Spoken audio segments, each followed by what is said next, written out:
മഹിമയിൻ പ്രഭുതാൻ മഹത്വത്തിൻ യോഗ്യൻ മാനവും പുകഴ്ചയും യേശുവിന്. മഹിമയിൻ പ്രഭുതാൻ മഹത്വത്തിൻ യോഗ്യൻ മാനവും പുകഴ്ചയും യേശുവിന്. യേശുനാഥ നീ എൻ ദൈവം, യേശുനാഥ നീ എൻ ആശ്രയം, യേശുനാഥ നീ എൻ ശൈലവും എൻ്റെ കോട്ടയും നീ മാത്രമേ.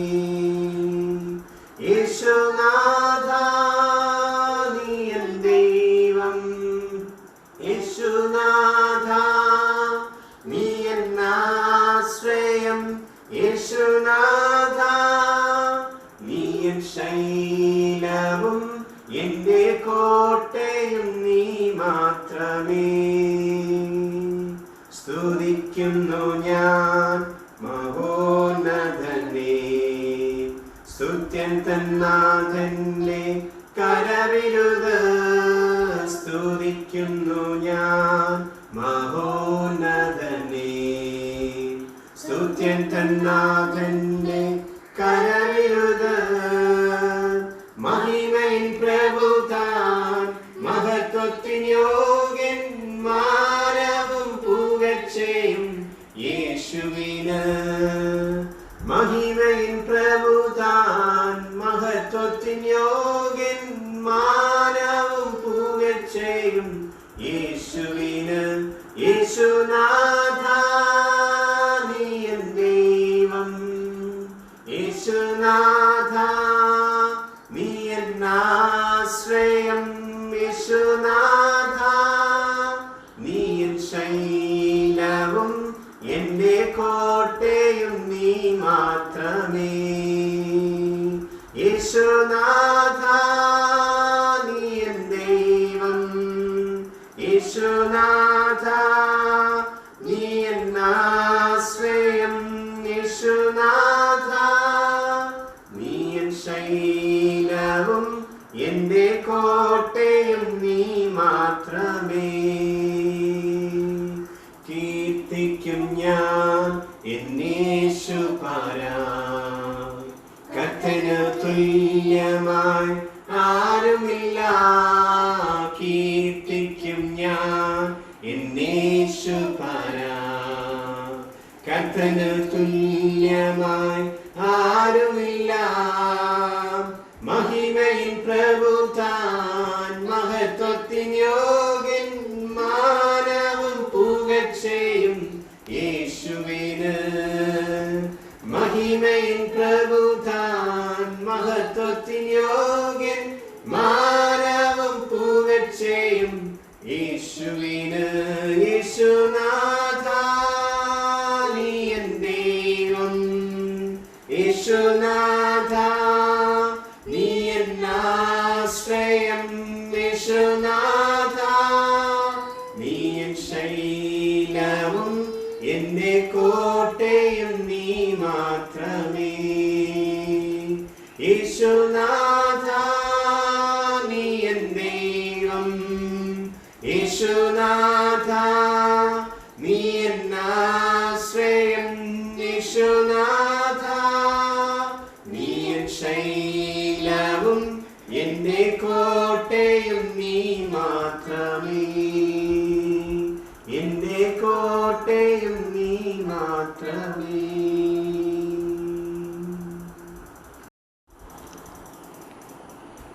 Mark 2:15 നമുക്കെടുക്കാം.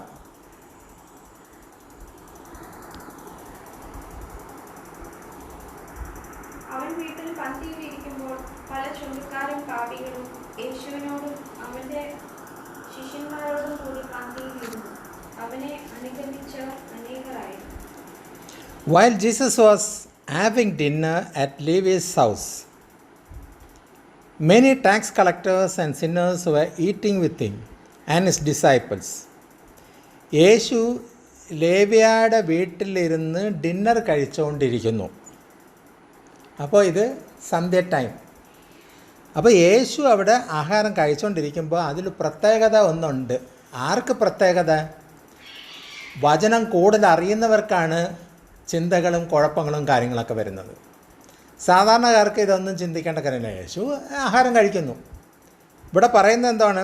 While Jesus was having dinner at Levi's house many tax collectors, ഒരാളല്ല പല ആൾക്കാർ, ആർക്കും കണ്ടുകൂടാത്ത ജോലിയായി ടാക്സ് കളക്ടേഴ്സ്. അവർക്ക് പണം കിട്ടി കുറച്ച് അവർ വെട്ടിക്കും, കുറച്ച് കാര്യങ്ങൾ അവരെടുത്ത് ബാക്കിയുള്ളതായിരിക്കും അവിടെ കണക്ക് കൊടുക്കുന്നത്. അതുകൊണ്ട് അവർ നിർബന്ധം പൂർവ്വം പണം പിടിച്ചു വാങ്ങിക്കും. അപ്പോൾ മെനി ടാക്സ് കളക്ടേഴ്സ്, ഒന്നും രണ്ട് പേരല്ല, പലരും ടാക്സ് കളക്ടേഴ്സ് ആൻഡ് ഡിസൈപ്പിൾസ്, കർത്താവിൻ്റെ ഡിസൈപ്പിൾസും കൂടെ ഇരുന്നാണ് കഴിക്കുന്നത്. അപ്പോൾ ഇതിൽ ടാക്സ് കളക്ടറുണ്ട്, കർത്താവിൻ്റെ ഡിസൈപ്പിൾസ് ഉണ്ട്, എല്ലാവരും കൂടെ കർത്താവിൻ്റെ കൂടെ ഇരുന്ന് ആഹാരം കഴിക്കുകയാണ്. പക്ഷെ ചിലവർക്ക് ഇഷ്ടപ്പെടുന്നില്ല. For there were many who followed him, കാരണം യേശുവിൻ്റെ പിന്നാലെ ഒരുപാട് പേര് അനുഗമിച്ച് നടന്നു. എന്നിട്ട് ഇവിടെ 16ാമത്തെ വാക്യത്തിൽ പറയുന്നത് എന്താ? When the teachers of the law who were Pharisees saw him eating with the sinners and tax collectors, they asked his disciples, why does he eat with tax collectors and with sinners? ആ മലയാളം ഒന്നുകൂടെ വായിച്ചേ. 16. കർത്താവ് പന്തിയിൽ ഇരുന്ന് ആരുമായിട്ട് കഴിക്കുന്നത്? Tax കളക്ടേഴ്സിനും ആ ഫോളോവേഴ്സുമായിട്ടാണ് കഴിച്ചുകൊണ്ടിരിക്കുന്നത്. ആ സമയത്ത്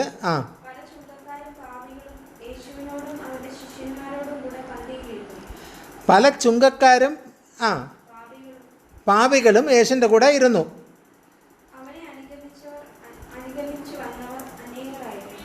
കാരണം കർത്താവിനെ അനുഗമിച്ച് വന്നവർ ഒരുപാട് പേരുണ്ടായിരുന്നു. Why does he eat with tax collectors and sinners? അവരുടെ ചോദ്യം, അവരുടെ സംശയം ഇതാണ്: എന്തുകൊണ്ട് കർത്താവ് പാപികളുടെ കൂടെയും ഈ ചുങ്കം പിരിക്കുന്നവൻ്റെയും കൂടെ ഇരുന്ന് ആഹാരം കഴിക്കുന്നതാണ്? കർത്താവിൻ്റെ ചിന്തയൊന്നും നമ്മൾ ചിന്തിച്ചിട്ട് കാര്യമൊന്നുമില്ല. നമ്മുടെ ചിന്തയുടെ അപ്പുറമാണ്. ഞാൻ എപ്പോഴും പറയുന്ന ഒരു കാര്യമുണ്ട്. SLC പഠിച്ചവർ കർത്താവിനെ പ്രീ ഡിഗ്രി ലെവലിലാണ് അളക്കുന്നത്. കാരണം അവൻ്റെ അളവ് അതുവരെ പോവുള്ളൂ. പ്രീ ഡിഗ്രിക്കാരനെ അളക്കും, ഡിഗ്രിക്കാരൻ പോസ്റ്റ് ഗ്രാജുവേറ്റ് ഡിഗ്രി ലെവലിൽ, ഈ ലെവലിലൊക്കെയാണ് അളക്കുന്നത്. അതേ കണക്കാണ് നമ്മൾക്ക് ഒത്തിരി വചനം അറിയാമെന്ന് വെച്ചിട്ട് കർത്താവിനെ അളന്നാലൊന്നും അളക്കാൻ പറ്റത്തില്ല. കർത്താവ് ചുങ്കക്കാരുമായിട്ടൊക്കെ ഇരിക്കുന്നത് അതും ഈ സംശയം വരുന്ന ആർക്കാണ്? പരീശന്മാർ. അവർക്കെല്ലാം വചനവും കാര്യങ്ങളൊക്കെ അറിയുന്നവരാ, അവർക്കാണ് സംശയം. അപ്പോൾ ഇപ്പം നമ്മളും ദൈവത്തിൻ്റെ ആത്മാവ് നമ്മുടെ അടുത്തും പറയുന്നത്, നമുക്കിപ്പോൾ വചനം കൂടുതൽ അറിയും തോറും സംശയങ്ങൾ കൂടുതൽ വരെയാണ്. അതുകൊണ്ടാണ് ഞാൻ നോക്കിയിട്ട് നമ്മൾ വചനം അറിയുന്നു, കാര്യങ്ങളൊക്കെ അറിയുന്നു, പക്ഷേ ആ വചനത്തിൻ്റെ ആഴം വരെ ചിന്തിച്ച് നമ്മൾ സംസാരിച്ച് മുമ്പോട്ട് പോയിട്ട് അതനുസരിച്ച് നമ്മൾ പോകുന്നുണ്ടോ? അതനുസരിച്ചാണോ നമ്മൾ ചുമട് വയ്ക്കുന്നത്? അതനുസരിച്ച് ആ വചനം നമ്മൾ കേട്ടിട്ട് ആ വചനപ്രകാരമാണോ നമ്മൾ മുമ്പോട്ട് ജീവിക്കുന്നത്? ഇവിടെയാണ് നമ്മൾ കൂടുതൽ അറിയും തോറും പാപം കൂടുതൽ ചെയ്യുന്നതാണ്. അറിയാത്തവർക്ക് പാപമൊന്നുമില്ല, കാരണം അവർക്ക് അറിഞ്ഞൂടാ. നമുക്കറിയാം. അത് പ്രവർത്തിക്കാതിരുന്നാൽ നമ്മളാണ് പാപികൾ, നമ്മളാണ് പാപം കൂടുതൽ ചെയ്യുന്നത്. അപ്പോൾ ഇതാണ് അവസ്ഥ. ഇന്ന് ദൈവത്തിൻ്റെ ആത്മാവ് നമ്മുടെ അടുത്ത് പറയുന്നത്. നമുക്കതിൻ്റെ 2:1 മുതൽ വായിക്കാം.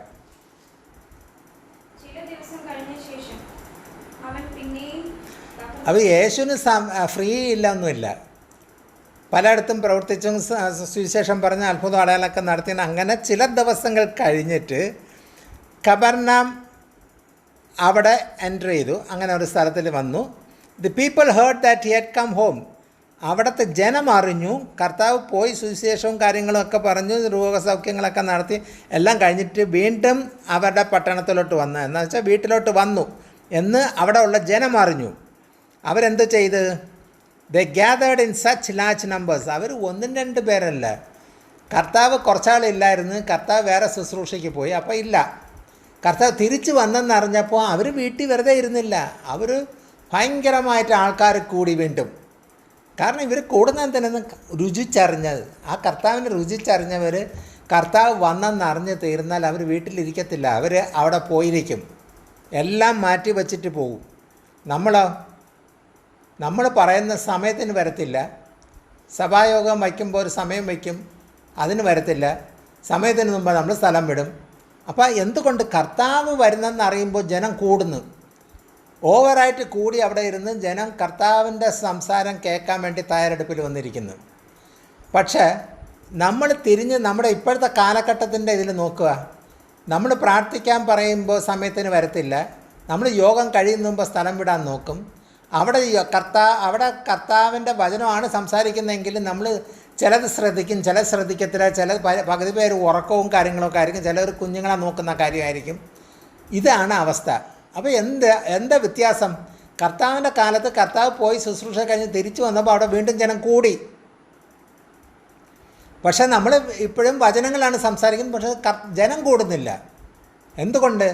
കാരണം നീ ബൈബിൾ കോളേജിൽ പോയി പഠിച്ചിട്ട് അതിനെയാണ് അവതരിപ്പിച്ചുകൊണ്ടിരിക്കുന്നത്. നീ ഫേസ്ബുക്കിലും യൂട്യൂബിലും കണ്ടിട്ട് അത് പഠിച്ചിട്ടാണ് കൊണ്ടുവന്ന് ഇപ്പോൾ അവതരിപ്പിക്കുന്നത്. അല്ലാതെ ദൈവത്തിൻ്റെ ആത്മാവ് തരുന്നതല്ല സംസാരിക്കുന്നത്.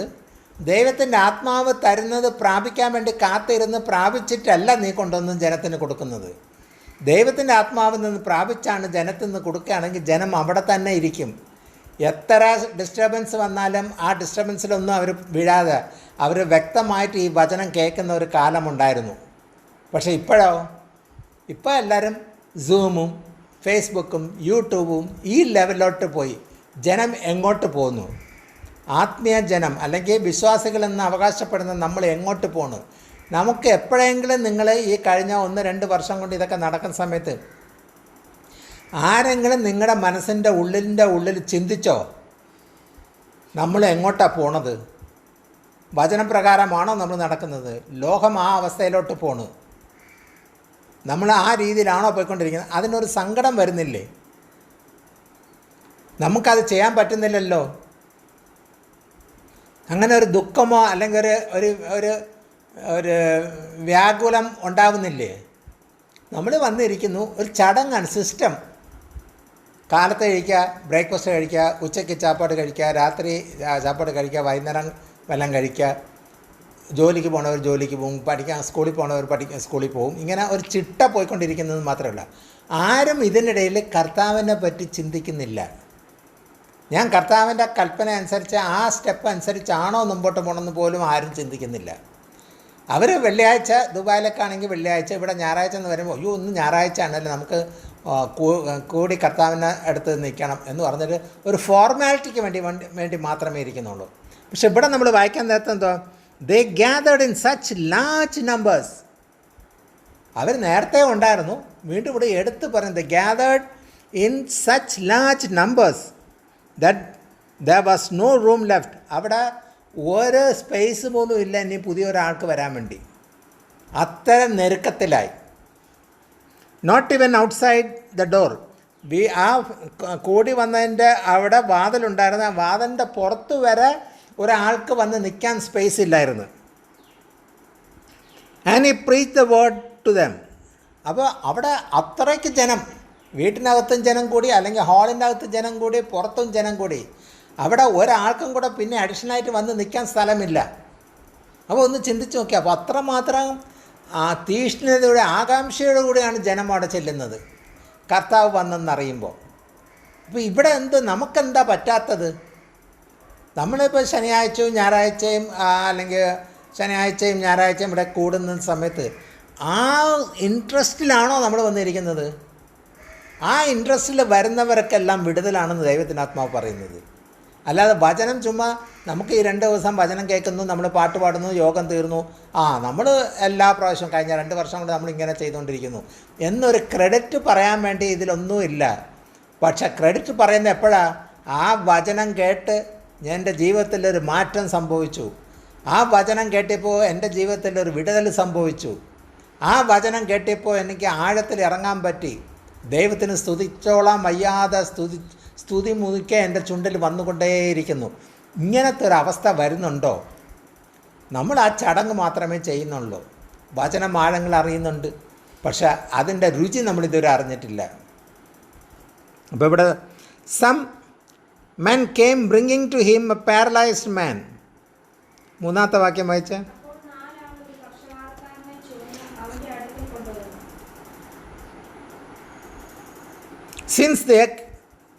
Since they could not get him to Jesus because of the crowd, ഇത്രയും ജനക്കൂട്ടം അവിടെ ഇരിക്കുന്ന കൊണ്ട് ഒരു പക്ഷാപാതക്കാരനെ അവർക്ക് കൊണ്ടുവരാൻ പറ്റുന്നില്ല യേശുവിൻ്റെ അടുത്ത്. അപ്പോൾ ജനം അത്രമാത്രം അവർ ഡിസ്ക്രൈബ് ചെയ്യുന്നു, അത്ര ജനം അവിടെ ഉണ്ട്. ഒരു പക്ഷപാതം രോഗിയെ കൊണ്ടുവന്ന് കർത്താവിൻ്റെ അടുത്ത് കൊണ്ടുവന്ന രോഗസൗഖ്യം ഉണ്ടെന്ന് ഈ പറയുന്ന 4 പേർക്ക് വിശ്വാസമുണ്ട്. അപ്പോൾ 4 പേർക്ക് വിശ്വാസം വന്നപ്പോൾ പക്ഷപാതം ഉള്ള ആ വ്യക്തിയും കൊണ്ട് വന്നപ്പോഴാണ് ഈ ജനക്കൂട്ടം കണ്ടത്. ജനക്കൂട്ടം കണ്ടപ്പോൾ കർത്താവിൻ്റെ അടുക്കൽ ഈ പറയുന്ന രോഗിയെ കൊണ്ടുവരാൻ പറ്റുന്നില്ല. അപ്പോൾ എന്താ ചെയ്യുന്നത്? Some men came bringing to him a paralyzed man carried by 4 of them. 4 പേരാൽ കൊണ്ടുവന്നു. Since they could not get him to Jesus because of the crowd. 4 പേര് കൂടെ ചേർന്നാണ് കൊണ്ടുവന്നത്. They made an opening in the roof. അവർ ചെയ്തത് എന്താണ്? മേൽക്കൂര തുറന്ന് അവിടെ ഒരു വഴി ഉണ്ടാക്കി പക്ഷപാതക്കാരന് ആ കിടക്കയിൽ കിടക്കാണ് അതോടുകൂടി തന്നെ ഇറക്കി കർത്താവിൻ്റെ ഫ്രണ്ടിൽ വെച്ചു.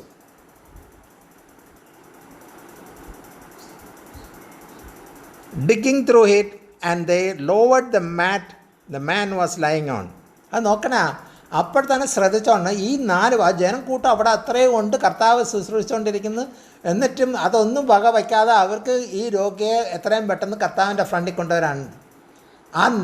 ആ രോഗിയെക്കാളും വിശ്വാസം ആർക്കാ? ആ 4 പേർക്കാ. അതെന്തിന് 4 പേർ വന്ന്? ഒരു കട്ടിലിൽ 4 കാലുണ്ട്. അതിൽ 4 കാലം പിടിച്ച് വിശ്വാസത്തിൽ ഒരുമനപ്പെട്ട് പിടിച്ചാലേ കട്ടിൽ നേരെ ഇരിക്കുമല്ലോ രോഗിയെ അവിടെ ഇറക്കാനും പറ്റുള്ളൂ. ആ 4-ൽ ഒരാൾക്ക് അവിശ്വാസം വന്നാൽ ഇതൊന്നും മെനക്കെട്ടിട്ട് കാര്യമൊന്നുമല്ല, ഇതൊന്നും നടക്കത്തില്ല എന്നുള്ള ചിന്ത വരണമെങ്കിൽ അയാൾക്ക് അവിശ്വാസം വരുമ്പോൾ 3 കാല് സ്ട്രോങ് ആയിട്ട് പിടിക്കുമ്പോൾ 4-ാമത്തെ കാല് സ്ട്രോങ് അല്ലെങ്കിൽ അത് ചരിഞ്ഞു പോവും. അല്ലെങ്കിൽ 2 കാല് അത് കറക്റ്റ് അല്ലെങ്കിൽ ആ 2 കാലും സ്ട്രോങ് അല്ലെങ്കിൽ ഒരു സൈഡിലോട്ട് ആ പക്ഷപാത രോഗി അവിടെ ചരിഞ്ഞു വീഴും. അപ്പോൾ ഇവിടെ വ്യക്തമായിട്ട് നോക്കുന്ന എന്താണ്? ഈ 4 പേരും വിശ്വാസത്തോടുകൂടി ഒറ്റ മനസ്സോടുകൂടി എൻ്റെ നാമത്തിൽ 2 or 3 പേര് ഐക്യമത്യത്തോടുകൂടി എൻ്റെ സന്നിധിയിൽ വന്നിട്ട് എന്ത് യാചിച്ചാലും ഞാൻ തരും. അപ്പോൾ ഇവിടെ 4 പേര് ഒരുമിച്ച് വന്നത് ഒരു യാചനയുമായിട്ടാണ്. അവരുടെ ആവശ്യത്തിനല്ല അവർ വന്നത്. അവർ കൊണ്ടുവന്ന പക്ഷപാത രോഗിക്ക് സൗഖ്യം വേണം. ആ ഒറ്റ ചിന്തയിൽ അവർ വന്നു. Through it since they could not get him to Jesus because of the crowd, they made an opening in the roof above Jesus by digging through it and then lowered the mat that man was lying on. 5-ാമത്തെ വാക്യം. When Jesus saw their faith, ഇവിടെ നോക്കണം. അപ്പോൾ ചുറ്റിയിരിക്കുന്നവർക്ക് മനസ്സിലായില്ല ഇവരുടെ വിശ്വാസം എത്രമാത്രമെന്ന്. പക്ഷേ യേശു അവരുടെ വിശ്വാസം കണ്ടിട്ട് നമ്മുടെ പ്രവൃത്തിയിലും യേശു നമ്മുടെ വിശ്വാസം കാണണം. നമ്മൾ ചുമ്മാ പ്രവൃത്തിയിൽ വന്നിരുന്ന് പ്രാർത്ഥിക്കാൻ പറഞ്ഞ് പ്രാർത്ഥിച്ചു, അല്ലെങ്കിൽ ഇന്ന ദിവസം കൂടണം, അത് കൂടുന്നു. പക്ഷേ യേശു നോക്കുമ്പോൾ നമുക്ക് വിശ്വാസത്തോടുകൂടി ആണോ ഇരിക്കുന്നതെന്ന് നമുക്കറിയണം. ആ യേശു അത് അറിയുമ്പോഴാണ് വിടുതൽ. ഞാൻ എപ്പോഴും ചിന്തിക്കാറുണ്ട്, ഞാൻ വിദേശത്തൊക്കെ പോയി തരുന്നപ്പോൾ അവിടെയൊക്കെ ശുശ്രൂഷിച്ചപ്പോഴും ഇവിടെ ഇന്ത്യയിൽ തന്നെ 1-2 സ്ഥലത്തൊക്കെ ശുശ്രൂഷിച്ചപ്പോഴും അവിടെയൊക്കെ വിടുതലിൻ്റെ ശുശ്രൂഷ നടന്നു. അവിടെ രോഗസൗഖ്യം നടന്നു. അവിടെ ഭൂതങ്ങൾ പുറത്തു പോയി. കാരണം വന്നവർ വിശ്വാസത്തോടുകൂടിയും അവർക്ക് വിടുതൽ വേണമെന്നുള്ള തീരുമാനത്തോടുകൂടി വന്നിരുന്നത് കൊണ്ട് അതൊക്കെ അവിടെ നടന്നു. നമ്മളോ ഭാഗ്യത്തിന് നമുക്ക് രോഗമൊന്നും ഇല്ലല്ലോ, നമ്മൾ സേഫാണ് എന്ന മട്ടിലാണ് നമ്മളിരിക്കുന്നത്. പക്ഷേ തുടക്കം മുതലേ നമ്മളിവിടെ പ്രാർത്ഥിക്കുന്ന ഒരു കാര്യമുണ്ട്, പരിശുദ്ധാത്മാവിനെ പ്രാപിക്കണമെന്ന് പറഞ്ഞിട്ട്. ആ പരിശുദ്ധാത്മാവിനെ പ്രാപിക്കാൻ വേണ്ടി നമ്മൾ ആ ഒരു ലെവലിലാണ് ഈ 2 വർഷം കൊണ്ട് നമ്മൾ പോയിക്കൊണ്ടിരിക്കുന്നത്. എന്നിട്ടും ആർക്കും ഒന്നും നേടാൻ പറ്റിയില്ല ഇതുവരെ. ദൈവത്തിൻ്റെ നാമത്തിൽ കർത്താവിൻ്റെ സന്നിധിയിൽ വരുന്നവരെല്ലാം എന്ത് യാചിച്ചാലും ഞാൻ തരും. പക്ഷെ നമ്മൾ യാചിക്കുന്ന ടൈം വരുമ്പോൾ പരിശുദ്ധാത്മാവിനല്ല യാചിക്കുന്നത്, ലോകപരമായിട്ടുള്ള കാര്യങ്ങളാണ് നമ്മൾ യാചിക്കുന്നത്. അതിലാണ് നമ്മുടെ ഇൻട്രസ്റ്റ് വരുന്നത്. അപ്പോൾ നമ്മൾ മറ്റത് ചോദിക്കുന്നില്ല. അപ്പോൾ കർത്താവ് അത് തരുന്നതെന്ന് പറഞ്ഞ് കർത്താവ് തരുന്നതെന്നല്ല, കല്ലിനെയും മണ്ണിനെയും ആരാധിക്കുന്നവർക്കും എല്ലാം കർത്താവ് കൊടുക്കുന്നുണ്ട്. ആ കൂട്ടത്തിൽ നമ്മളും ലിസ്റ്റിലുള്ളത് കൊണ്ട് നമുക്കും തരുന്നു. അങ്ങനെയല്ല, അവർക്ക് കിട്ടാത്ത സ്വർഗത്തിൻ്റെ ഭണ്ഡാരത്തിലിരിക്കുന്ന ആ നന്മ എല്ലാവർക്കും കിട്ടില്ല. അർഹിക്കുന്നവർക്കും അത് ദാനമായിട്ട് ദൈവം തരാൻ നിശ്ചയിക്കുന്നവർക്ക് മാത്രമേ കിട്ടുള്ളൂ. ആ ദാനത്തിൽ വന്ന് നിൽക്കാൻ വേണ്ടി നമ്മൾ ഒരുങ്ങിയിരിക്കണം. ആ വിശ്വാസം നമുക്ക് ഉണ്ടെങ്കിൽ കർത്താവിൻ്റെ സന്നിധിയിൽ ഏത് പ്രാർത്ഥനയായാലും ഏത് കൂട്ടായ്മ ആയാലും നമ്മൾ ആ വിശ്വാസത്തിൽ അടുത്തിരിക്കുന്നവർ ആ വിശ്വാസം ഇല്ലേ, അവർ ചുമ്മാ വെറുതെ ഇരിക്കുന്നെങ്കിലും നമുക്കതൊരു ഇമ്പോർട്ടൻസ് അല്ല. പക്ഷെ നമുക്ക് വിശ്വാസം വേണം. അവരവർ ഉള്ളിൽ വിശ്വാസത്തോടുകൂടി ഇരിക്കുകയാണെങ്കിൽ ഉറപ്പായിട്ട് നിങ്ങളുടെ വിശ്വാസത്തിന് മറുപടി തരുമെന്ന് ദൈവത്തിൻ്റെ ആത്മാവ് വ്യക്തമായിട്ട് പറയുന്നുണ്ട്. Man was lying on. When Jesus saw their faith, യേശു അവരുടെ വിശ്വാസം കണ്ടപ്പോൾ he said to the paralyzed man, കർത്താവ് ആ പക്ഷപാതക്കാരൻ്റെ അടുത്ത് പറഞ്ഞു, Son, your sins are forgiven. പക്ഷപാതക്കാരൻ്റെ അടുത്താണ് പറഞ്ഞത്, നിൻ്റെ പാവങ്ങളെല്ലാം മോചിക്കപ്പെട്ടെന്നു. വന്ന 4 പേരുടെ അടുത്തൊന്നും പറഞ്ഞില്ല. വിശ്വാസം എന്ന് പറഞ്ഞ ഈ 4 പേരിലാണ്. പക്ഷപാതക്കാരൻ്റെ രോഗിക്കല്ല വന്നത്. പക്ഷെ ആ 4 പേരുടെ വിശ്വാസം കാരണം 5-ാമത്തെ ആൾക്ക് സൗഖ്യം നടക്കുന്നു. ആ സൗഖ്യം നടന്നപ്പോൾ എങ്ങനെ നടന്നത്? വെറുതെ കർത്താവ് ഇങ്ങനെ മാത്രമേ പറഞ്ഞുള്ളൂ, സൺ, മകനെ, നിൻ്റെ പാവങ്ങളെല്ലാം മോചിച്ചു എന്നാണ്.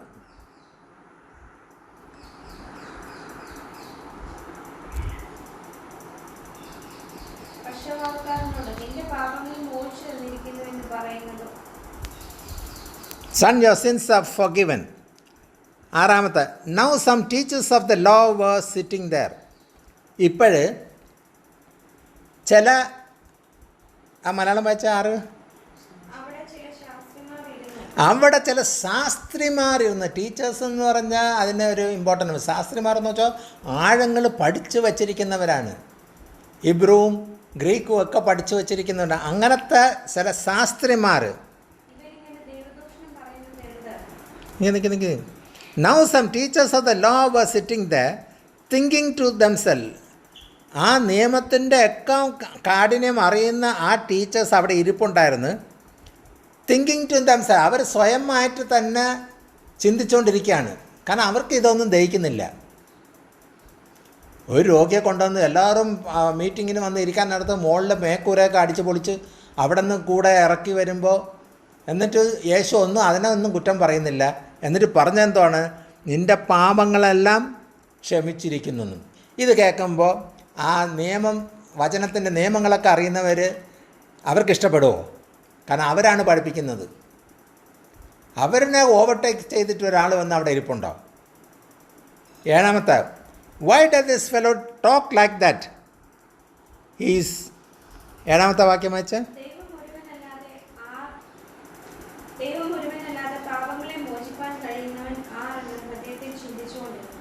ദൈവം ഒരാൾ മാത്രമേ ഉള്ളൂ. അത് കറക്റ്റ് ആൻസറാണ്. ദൈവമല്ലാതെ ആർക്കും പാപങ്ങൾ മോചിപ്പിക്കാൻ പറ്റത്തില്ല. പിന്നെ ഇവനാര്? അത് നേരിട്ട് ചോദിച്ചില്ല. അവരുടെ ഉള്ളിൽ ഇങ്ങനെ മന്ത്രിച്ചുകൊണ്ടിരിക്കുകയാണ്. ഇതിന് വേണ്ട തക്കത സമയം നോക്കിയിട്ട് ചോദിക്കണം. കാരണം ചോദിച്ചു തരുമ്പം അബദ്ധം പറ്റിയാലോ.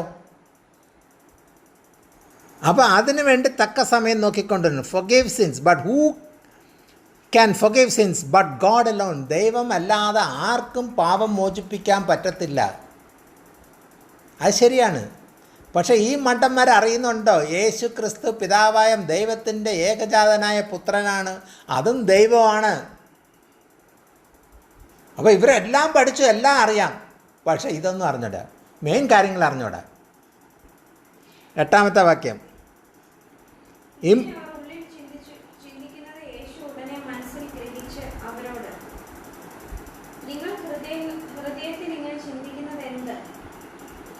Immediately Jesus knew in his spirit. ആത്മാവിൽ യേശുവിന് മനസ്സിലായി.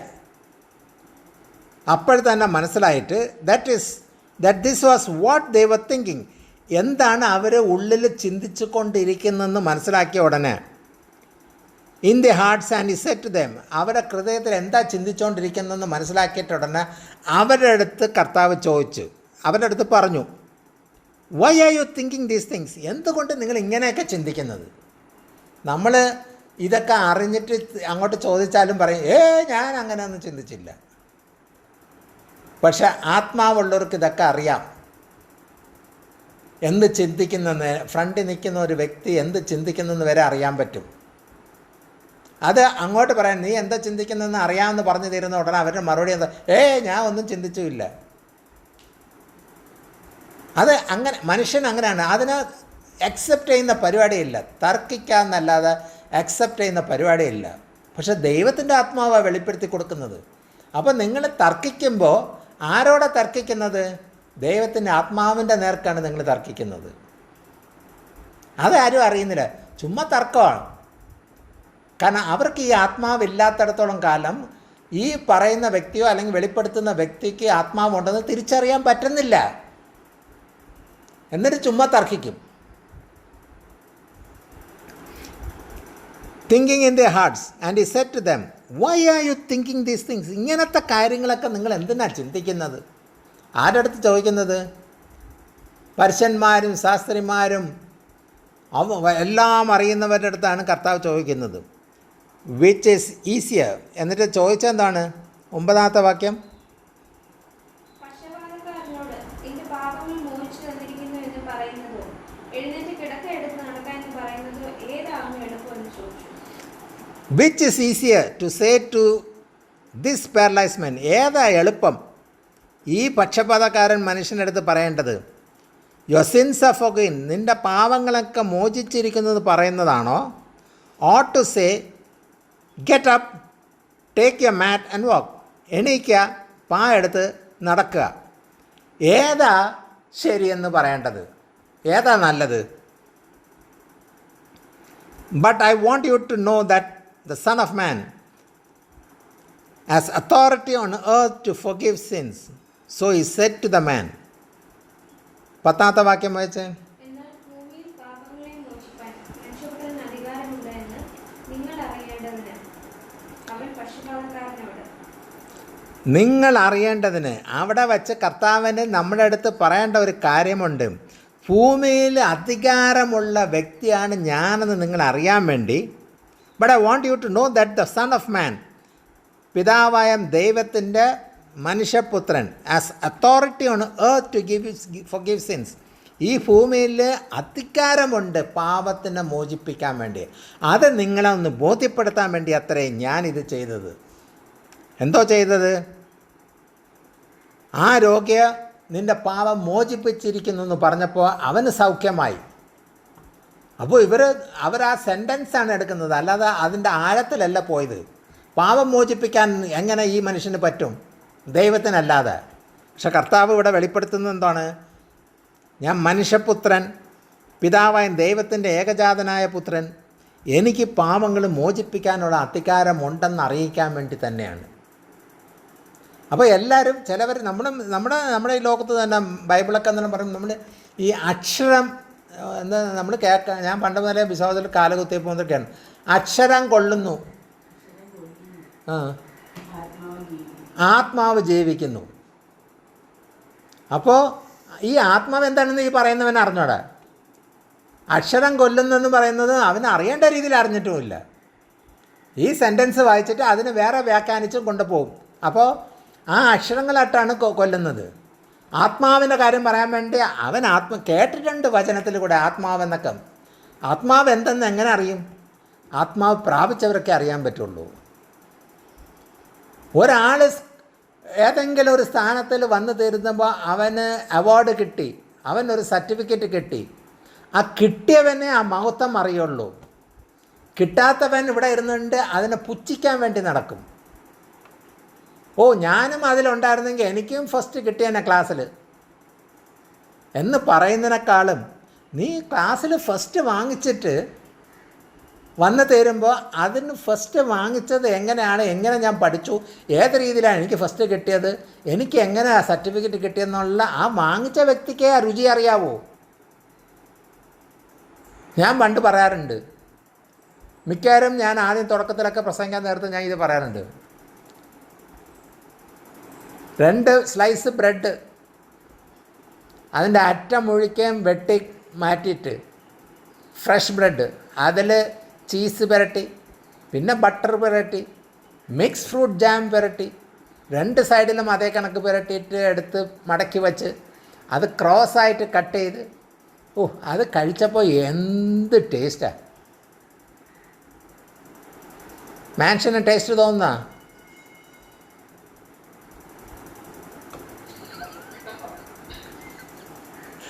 മാൻഷൻ ചിക്കൻ്റെ ടേസ്റ്റ് മാത്രമേ അറിയാവുള്ളൂ. അപ്പം ഞാൻ പറഞ്ഞ എന്താണെന്ന് അറിയാമോ? അപ്പോൾ ആ രുചി അറിയുന്നവർ, അപ്പോൾ നമ്മളിവിടെ മലയാളികളുടെ അടുത്ത് തന്നെ നമ്മൾ സംസാരിക്കാൻ ഞാൻ ഇത് പറയണത്, ആ ബ്രെഡ് കഴിച്ചവർക്കല്ലേ ആ ടേസ്റ്റ് അറിയുള്ളൂ. അല്ലാതെ നമ്മളിനി അത് ഭയങ്കര ടേസ്റ്റാണെന്ന് പറഞ്ഞു തീർന്നാൽ ഈ മലയാളികൾ രാവിലെ ഒന്നിൽ പഴം കഞ്ഞി ആയിരിക്കും, അല്ലെങ്കിൽ വേറെ എന്തെങ്കിലും പുട്ടും കടലയും ഇതൊക്കെ കഴിച്ചെന്ന് വരും.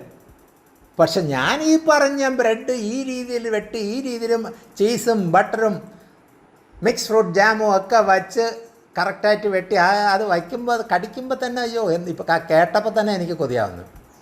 ഞാൻ ഡെയിലി ബ്രെഡാണ് കഴിക്കുന്നത്. പക്ഷെ ആ രീതി വരണമെങ്കിൽ ഇവിടെയും അത് തന്നെ ചോദിക്കുന്നത്, കർത്താവ് പറയുന്ന വചനങ്ങൾ അറിയേണ്ട രീതി അറിഞ്ഞാലേ ആ രുചി അറിയാവുള്ളൂ. എന്നിട്ട് പറയാണ്, ഞാൻ ആ പായ എടുത്തിട്ട് നടക്കാൻ പറഞ്ഞു, അത് പാമ്പ് മോചിക്കപ്പെട്ടെന്ന് പറയാം. ഏതാ ശരി, ഏതാ ചെയ്യേണ്ടത്? അവർ ചോദ്യമൊന്നും ചോദിച്ചില്ല. അവരുടെ മനസ്സിലെ ഇരിപ്പ് കണ്ടിട്ട് കർത്താവ് അങ്ങോട്ട് ചോദിച്ചത്. Hallelujah.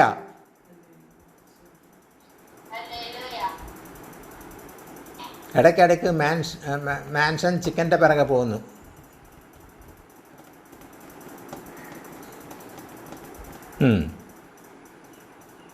So he said to the man, I tell you, get up, take a mat and go home. അതുകൊണ്ട് ഞാൻ ആ വ്യക്തിയുടെ അടുത്ത് പറയണം, അപ്പാ കിടക്ക എടുത്തിട്ട് എവിടെ പോകാൻ പറഞ്ഞത്? വീട്ടിലേക്ക് പോകാൻ പറഞ്ഞു.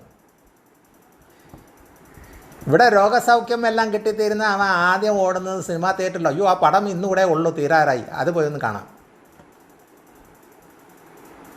ഹല്ലേലൂയ. നമ്മൾ പടത്തിനെ പറ്റി അറിഞ്ഞാടാത്തത് കൊണ്ട്, നമ്മൾ പോകാത്തത് കൊണ്ട് നമ്മൾ അത്ര ഇമ്പോർട്ടൻസ് കൊടുക്കുന്നില്ല. ഇവിടെ കോടതി ചോദിക്കുകയാണ്, പ്രാർത്ഥനാലയത്തിൽ പ്രാർത്ഥിക്കാൻ നടത്തുന്നത് കുഴപ്പമൊന്നുമില്ല, നിങ്ങൾക്ക് നടത്താം. 20 പേര്. മരണത്തിന് പങ്കുകൊള്ളുന്നവർക്ക് പറ്റും 20 പേര്.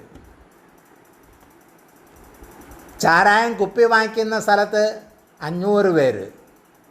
കോടതി ചോദിക്കുകയാണ്, ഇതെന്തോ ആണ് സംഭവം? ഇതാണ് ലോകം. ഇവിടെ ഇരുന്ന് ഓരോ വാർത്തകളൊക്കെ കേൾക്കുമ്പോൾ ഞങ്ങളിവിടെ ഇരുന്നിട്ട് ആലോചിക്കുകയാണ്, നമ്മൾ എങ്ങോട്ടാണ് പോണത്? ലോകം എങ്ങോട്ടാണ് പോണത്? ആത്മീയർ ആയ നമ്മൾ എങ്ങോട്ടാണ് പോണത്? ഈ ലോകം എങ്ങോട്ട് പോകണമെന്ന് ആരും ചിന്തിക്കുന്നില്ല. അവർ വിചാരിക്കുന്നത് എന്തോ, ഇപ്പോൾ കൊറോണ വന്നു, അതിൻ്റെ ഇഞ്ചക്ഷൻ വെച്ചു, വാക്സിനേഷൻ വെച്ചു, മരുന്ന് കിട്ടുന്നു, കുഴപ്പമില്ല, ചാവുന്നവർ കുറച്ച് പേര് ചത്തു. ഈ പറയുന്നവനും ചിന്തിക്കുന്നതിന് അറിയുന്നില്ല അവൻ നാളെ ചാവാൻ പോണെന്ന്. അവൻ വിചാരിക്കുന്നത് അവരല്ലേ ചാവുന്നത്, എനിക്ക് കുഴപ്പമൊന്നുമില്ല. പക്ഷെ കർത്താവ് വ്യക്തമായിട്ട് പറയുന്നത്, നിൻ്റെ മരണം സംഭവിച്ച് തീരുമ്പോൾ നീ എങ്ങോട്ടാ പോണത്? തീ നാളിൽ തീ കത്തിക്കൊണ്ടിരിക്കുന്ന അവിടെ ആണോ, അത് സ്വർഗരാജ്യത്തിലാണോ? ഈ രണ്ടിടത്തും പോകാനുള്ള വഴികൾ കർത്താവ് പറഞ്ഞിട്ടുണ്ട്. ആത്മാവിനെ പ്രാപിച്ച് കർത്താവിൻ്റെ വചനം അനുസരിച്ച് നടക്കുന്നവർ കർത്താവിൻ്റെ വരവിലോ ഈ ഭൂമി വിട്ട് നിങ്ങൾ പോകുന്ന സമയത്തോ കർത്താവ് ആഗ്രഹിക്കുന്ന സ്ഥലത്ത് നമ്മൾ എത്താൻ വേണ്ടിയാണ്. ഹല്ലേലൂയ.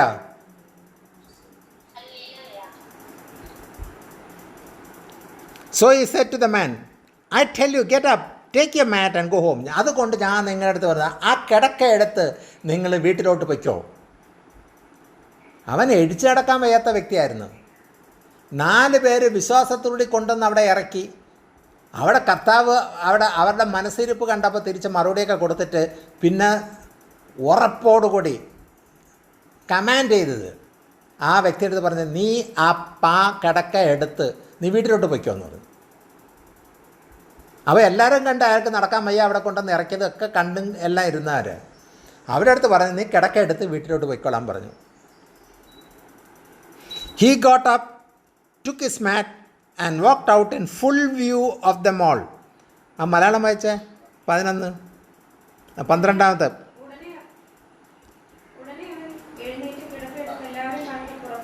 എല്ലാവരെയും കാണുക പുറപ്പെട്ടു. അത് നോക്കണേ, അവൻ എഴിച്ചടക്കാൻ വയ്യാതെ വന്ന് തീരുന്നപ്പോൾ ഇത് കേട്ട ഉടനെ കർത്താവ് ഇത് പറഞ്ഞ ഉടനെ അവൻ്റെ അടുത്താണ് പറഞ്ഞതെന്ന് അവൻ ഉറപ്പ് വരുത്തിച്ച് തീരുന്നപ്പോൾ അവൻ എണീറ്റ് കിടക്ക എടുത്തിട്ട് എല്ലാവരെയും കാണുക അവിടെ നിന്ന് തിരിച്ചു. ദൈവത്തിൻ്റെ ആത്മാവ് നമ്മുടെ അടുത്തും പറയുന്നതാണ്, ദൈവത്തിൻ്റെ ഒരു പ്രവൃത്തി നമ്മുടെ ജീവിതത്തിൽ നടക്കുകയാണെങ്കിൽ എല്ലാവരെയും കാണുക വേണം നമ്മൾ അവരുടെ ഫ്രണ്ടിൽ കൂടെ നടക്കേണ്ടത്.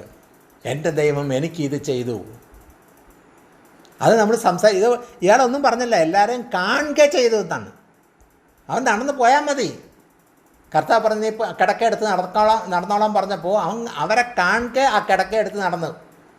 അവരൊന്നും അങ്ങോട്ട് പറഞ്ഞില്ല, പരീശന്മാരും ശാസ്ത്രിമാരും ഒന്നും അങ്ങോട്ട് ചോദിച്ചുമില്ല. പക്ഷേ ഇതെല്ലാം അവിടെ സംഭവിച്ചു. ദൈവത്തിൻ്റെ ആത്മാവ് നമ്മുടെ അടുത്തും പറയുന്ന ഇതാണ്, നമ്മൾ ആശയോടുകൂടി കർത്താവിൻ്റെ സന്നിധിയിൽ വന്നിരുന്ന് അത് ഓരോ പ്രാവശ്യവും നമ്മൾ കർത്താവിൻ്റെ സന്നിധിയിൽ ഇരിക്കുമ്പോൾ വചനത്തിൻ്റെ ആഴങ്ങൾ സംസാരിച്ചുകൊണ്ടിരിക്കുമ്പോൾ അത് ദൈവത്തിൻ്റെ ആത്മാവിൻ്റെ മുഖേന തരുന്ന വചനങ്ങൾ ഗ്രഹിച്ച് നമ്മുടെ ജീവിതത്തിൽ പ്രാക്ടിക്കലാക്കിയിട്ട് അതിന് വിടുതൽ വന്ന് തരുമ്പോൾ ജനം കാണത്തക്ക വിധത്തിൽ നമ്മൾ അവരുടെ ഇടയിൽ കൂടെ നടന്ന് മുമ്പോട്ട് പോകണം. എൻ്റെ ദൈവം തന്ന വിടുതലാണ്, ലോക മനുഷ്യർ തന്നതല്ല, ഡോക്ടർമാർ തന്നതല്ല. എൻ്റെ കർത്താവ് ആകെ കൂടി പറഞ്ഞത് നിൻ്റെ പാപം മോചിപ്പിച്ചിരിക്കുന്നു. കർത്താവ് നമ്മുടെ അടുത്തും പറയുകയാണെങ്കിൽ നിൻ്റെ പാപം മോചിപ്പിച്ചിരിക്കുന്നു പറയുമ്പോൾ നമ്മുടെ എല്ലാം ഫ്രീ ആയി. എന്നിട്ട് പറഞ്ഞെന്താണ്, നിൻ്റെ കിടക്ക എടുത്തിട്ട് നിൻ്റെ വീട്ടിലോട്ട് പോയിക്കോ എന്ന് പറഞ്ഞപ്പോൾ അവൻ കിടക്ക എടുത്ത് എല്ലാവരുടെ കാണെ പോയി. എത്രാമത്തെ വാക്യം? He got up, took his mat and walked out in full view of them all. This amazed everyone and they praised God. അടുത്ത സെൻറ്റൻസ് വായിച്ചേ. ഇല്ലല്ല, ഇവർ ആശ്ചര്യപ്പെട്ടു. This amazed everyone and they praised God. ഇത് ഇവർക്കെല്ലാം ആശ്ചര്യപ്പെട്ടു. ഇവർ ആശ്ചര്യപ്പെട്ടത് എന്നിട്ട് ദൈവത്തിനെ സ്തുതിച്ചു. അവിടെ നോക്കണേ, കണ്ടവരെ ദൈവത്തിനെ സ്തുതിച്ചു. നമ്മൾ എത്രയോ പ്രാവശ്യം ദൈവത്തിൻ്റെ അനുഭവങ്ങളൊക്കെ നമ്മൾ രുചിച്ചറിഞ്ഞു. നമ്മൾ സ്തുതിക്കേണ്ട രീതി സ്തുതിച്ചോ? നമ്മൾ ചിന്തിക്കേണ്ട സമയമായി. We have never seen anything like, ഞങ്ങൾ ഇതേപോലത്തെ ഒരു അത്ഭുതവും അടയാളം ഞങ്ങൾ ഇതുവരെ കണ്ടിട്ടേ ഇല്ല. ദൈവത്തിൻ്റെ പ്രവൃത്തിയൊക്കെ അത് തന്നെയാണ്. നമ്മുടെ ജീവിതത്തിൽ കർത്താവ് തന്ന ദൂതുകളും കർത്താവ് ചെയ്ത പ്രവൃത്തികളും എണ്ണി എണ്ണി എണ്ണി പറയാനുണ്ട്. അത് നമ്മൾ വല്ലതും കേട്ട് കേൾവി ഉള്ളതാണോ? നമ്മുടെ കുടുംബത്തിലോ നമ്മുടെ അയൽവാസികളോ നമ്മുടെ ചർച്ചിലുള്ളവരോ അല്ലെങ്കിൽ ആത്മീയ ലോകത്തിലുള്ളവർ എവിടെയെങ്കിലും ഇങ്ങനെ ഒരു സാക്ഷ്യം പറഞ്ഞ് നമ്മൾ കേട്ടിട്ടുണ്ടോ? എന്നിട്ട് അവിടെ അവർ amazed everyone and they praised God. അവർ ദൈവത്തിനെ സ്തുതിച്ചു. ആശ്ചര്യപ്പെട്ട് തീർന്നപ്പോൾ അവർ ദൈവത്തിനെ സ്തുതിച്ചു. ഇതാണ് ദൈവത്തിൻ്റെ പ്രവൃത്തി കാണുമ്പോൾ നമ്മൾ മറന്നു പോകാത്ത ഒരു കാര്യം വേണ്ടതാണ്. ആദ്യം ദൈവത്തിനെ സ്തുതിക്കുക, തുള്ളിച്ചാടി സ്തുതിക്കുക, ഡാൻസ് നൃത്തത്തോടു കൂടി സ്തുതിക്കുക. നമ്മൾ നൃത്തം പറയാനടുത്ത് പറയും, അയ്യേ നൃത്തം, അയ്യേ. ആഫ്രിക്കയിൽ അവരെല്ലാം നൃത്തം കൊടുക്കുന്നത് അവർ സന്തോഷം കൊണ്ടാണ് നൃത്തം ചെയ്യുന്നത്. നമ്മൾ പുച്ഛം കണക്ക്, അയ്യേ ഇവരിങ്ങനെയാണ് ഡാൻസ് ചെയ്യുന്നത്. അവരങ്ങനെയാണ്. അവർ ദാവീദ് രാജാവായപ്പോൾ നൃത്തം ചെയ്തപ്പോൾ ഭാര്യയ്ക്ക് ഇഷ്ടപ്പെട്ടില്ല. നീ രാജാവാണ്, രാജാവ് എന്ന് പറഞ്ഞാൽ ചെങ്കോടും പിടിച്ചിട്ട് ആ സിംഹാസനം ഇരിക്കണം, അങ്ങനെ ഇരിക്കണം എന്നാണ് ചട്ടം. ഇതൊക്കെ ഈ നിയമങ്ങളും കാര്യങ്ങളും മനുഷ്യൻ ഉണ്ടാക്കുന്നത്. നമുക്ക് സന്തോഷം വന്നാൽ നമുക്ക് ചിരിക്കാനുണ്ടെങ്കിൽ അട്ടഹസിച്ച് ചിരിക്കുക, സന്തോഷത്തിൽ ചിരിക്കുക, സ്തുതിക്കേണ്ട സ്തുതിക്കുക, നൃത്തം ചെയ്യണമെങ്കിൽ നൃത്തം ചെയ്യുക. ഇതാ ദൈവത്തിൻ്റെ ആത്മാവ് പറയുന്നത്. അപ്പോൾ നമ്മൾ അതിൽ പരിസരത്ത് ഇരിക്കുന്നവരൊന്നും നമുക്ക് ഇമ്പോർട്ടൻ്റ് അല്ല. കാരണം ദൈവം ചെയ്തത് അത്രമാത്രമാണ്. അങ്ങനെയുള്ളവർക്ക് സ്തുതിക്കാൻ പറ്റുള്ളൂ, അങ്ങനെയുള്ളവർക്ക് നൃത്തം ചെയ്യാൻ പറ്റുള്ളൂ. കാണുന്നവരത് പറയും അവന് പ്രാന്താണെന്ന്. അവർ പറഞ്ഞുകൊണ്ട് നടക്കട്ടെ. ഓ, നൃത്തം ചെയ്യണമെങ്കിൽ ഇനിയിപ്പോൾ ഡാൻസ് പഠിച്ചിരിക്കണം, അങ്ങനെയൊന്നുമില്ല. നമ്മുടെ ഉള്ളിൻ്റെ ഉള്ളിൽ അത് വരും.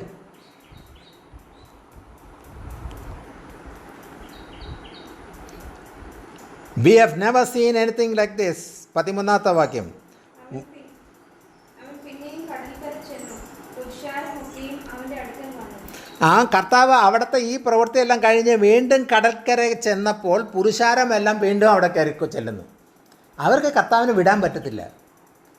അവിടെ രോഗിക്ക് സൗഖ്യം കൊടുത്തപ്പോൾ ഇനി എൻ്റെ എന്തെങ്കിലും വിഷയം ഉണ്ടെങ്കിൽ കർത്താവ് ചോദിക്കുന്ന മുമ്പ് അറിയുന്ന ഒരു കർത്താവാണ്. ഞാൻ എപ്പോഴും പറഞ്ഞു, നമ്മൾ പ്രാർത്ഥിക്കുമ്പോൾ വചനം പറയുന്ന കണക്ക് നിങ്ങൾ വാക്കുകളൊന്നും ഇമ്പോർട്ടൻ്റ് അല്ല. നിങ്ങൾ മുട്ടുകുത്തുന്ന മുമ്പേ ഞാൻ അറിയുന്നു.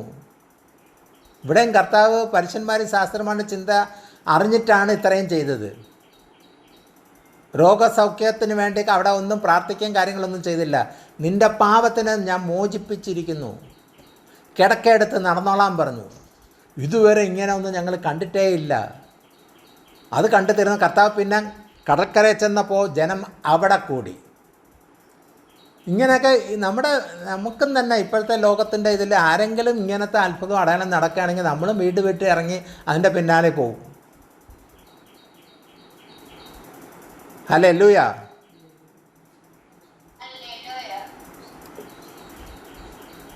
Once again Jesus went out beside the lake. A large crowd came to him and he began to teach them. അവിടെ പിന്നീട് അത്ഭുതമാണ്. ഞാൻ ഇപ്പോൾ ഇടയ്ക്കിടയ്ക്ക് ഞാൻ ഇങ്ങനെ ചിന്തിക്കാറുണ്ട്. ഞാൻ വെളിയിൽ പോയ സമയത്തൊക്കെ എല്ലാവരും എവിടെയും നോക്കുമ്പോൾ ഞാൻ വീഡിയോയിൽ നിന്ന് കണ്ടിട്ടുള്ളതും മറ്റ് സഭകളിൽ ചെന്ന് മറ്റ് പാസ്റ്റർമാരും എല്ലാം ഇതൊന്ന് വെളിയിൽ പോയപ്പോഴും എല്ലാവരും ആദ്യം അവർ ഇൻട്രഡക്ഷൻ കൊടുത്ത് അവിടെ വിളിച്ചവരെ ഒന്ന് പൊക്കി, സഭയെ ഒന്ന് പൊക്കി, ആ ദേശത്തിനൊന്ന് പൊക്കി, ഇതെല്ലാം കഴിഞ്ഞ് തീർന്നിട്ട് അവർ വചനം പറഞ്ഞു. ആ വചനം പറഞ്ഞിട്ട് ആ വചനം മുഴിക്കാൻ പറഞ്ഞു ഒരു അരമണിക്കൂർ പറഞ്ഞു തീർന്നിട്ട് പിന്നീട് അവർക്ക് ഗിഫ്റ്റ് വല്ലതും ഉണ്ടെങ്കിൽ പിന്നീടാണ് ആ ഗിഫ്റ്റ് ഉപയോഗിക്കുന്നത്. പ്രവചനമോ ഭൂതങ്ങളെ പുറത്താക്കുന്നോ അതൊക്കെ പിന്നീട് ലാസ്റ്റ്. പക്ഷെ ഞാൻ പോയി തീരുന്നപ്പോൾ ഞാൻ പിന്നീട് ആയിത്തീരുന്നപ്പോൾ ഞാൻ ഇത് വേണ്ട, വ്യത്യാസം വേണം എന്ന് പറഞ്ഞിരുന്നു. ഞാൻ ആദ്യം ചെന്ന് ഇൻട്രഡക്ഷൻ പറയുമ്പോൾ തന്നെ വന്ന് നിന്ന് അവിടെ തുടങ്ങുമ്പോൾ ആദ്യം ഹല്ലേലൂയ പറഞ്ഞു, സ്തോത്രം പറഞ്ഞ് അവരെ കൊണ്ടെല്ലാം സ്തുതി പറയിപ്പിച്ച് തീർന്നിട്ട് ആ സ്തുതി പറഞ്ഞുകൊണ്ടിരിക്കുമ്പോൾ തന്നെ ഞാൻ സ്റ്റേജിൽ നിന്ന് താഴോട്ട് ഇറങ്ങി അവിടെ 1-2 പേർക്ക് കൈവച്ച് പ്രാർത്ഥിക്കുന്നു, അവിടെ വിടുതൽ നടക്കുന്നു. അപ്പോൾ തുടക്കം ദൈവത്തിൻ്റെ പ്രവൃത്തി അവിടെ നടക്കുന്നെന്ന് ജനം അറിഞ്ഞു തീരുമ്പോൾ അവർ നമ്മളെ വിടത്തില്ല. ഇവിടെയും നമ്മൾ വായിച്ചതാണ്, കർത്താവിൻ്റെ പ്രവൃത്തി അവർ കണ്ടു തീർന്നപ്പോൾ ഇതേപോലത്തെ ഒരു അത്ഭുതം അടയാളം ഞങ്ങൾ ഇതുവരെ കണ്ടിട്ടില്ല. ആ കർത്താവ് കടൽക്കരയിൽ ചെന്ന് ഇരുന്നപ്പോൾ ജനം അവിടെ കൂടി. അതേ കണക്ക് ഇവിടെ ഞാൻ ശുശ്രൂഷിക്കുമ്പോൾ ആദ്യം ഈ വിടുതൽ അവിടെ നടക്കുമ്പോൾ ആദ്യം ദൂത് പറയുമ്പോൾ പിന്നെ ജനം ശ്രദ്ധ മുഴുക്കി ഇവിടെ ആയിരിക്കും. പിന്നെ അവർക്ക് വേറെ ഒന്നും വേണ്ട. ഹല്ലേലൂയ. മിഷലിന് എന്ത് പറ്റി? ഒരു ചെറിയ പുഞ്ചിരി വന്ന്.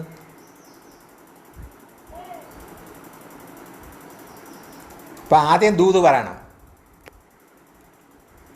മാത്യു 11:11 എടുത്ത് മിഷല്.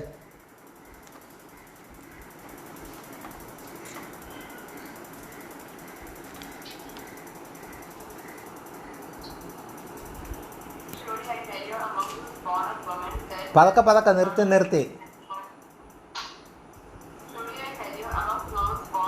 Today I am going to tell you something.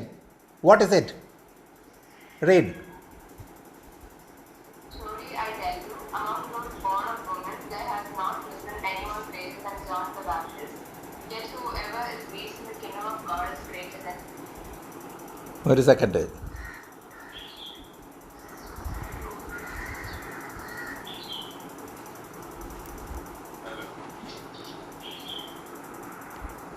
Matthew 11:11. Truly I tell you, among those born of woman, there has not risen anyone greater than John the Baptist. Yet whoever is least in the kingdom of heaven is greater than he. So today the Lord is telling you, truly I tell you. The Lord God is speaking to you. Are you listening? Truly I tell you, among those born of woman, there has not risen anyone greater than John the Baptist. John the Baptistനേക്കാളും അധികം തീഷ്ണതയുള്ള ആരും ഒരു സ്ത്രീയിൽ നിന്ന് ജനിച്ച വ്യക്തികൾ ഈ ലോകത്തില്ല. Yet എന്നിട്ടും whoever is least in the kingdom of heaven, സ്വർഗരാജ്യത്തിൽ ഏറ്റവും താഴെ ഉള്ളവൻ ഈസ് ഗ്രേറ്റർ ദാൻ ഹി.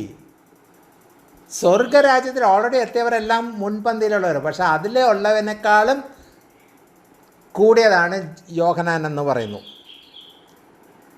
അപ്പോൾ ദൈവത്തിൻ്റെ ആത്മാവ് ഇന്ന് മിഷേലിൻ്റെ അടുത്ത് പറഞ്ഞത് സത്യമായിട്ട് ഞാൻ പറയാണ്,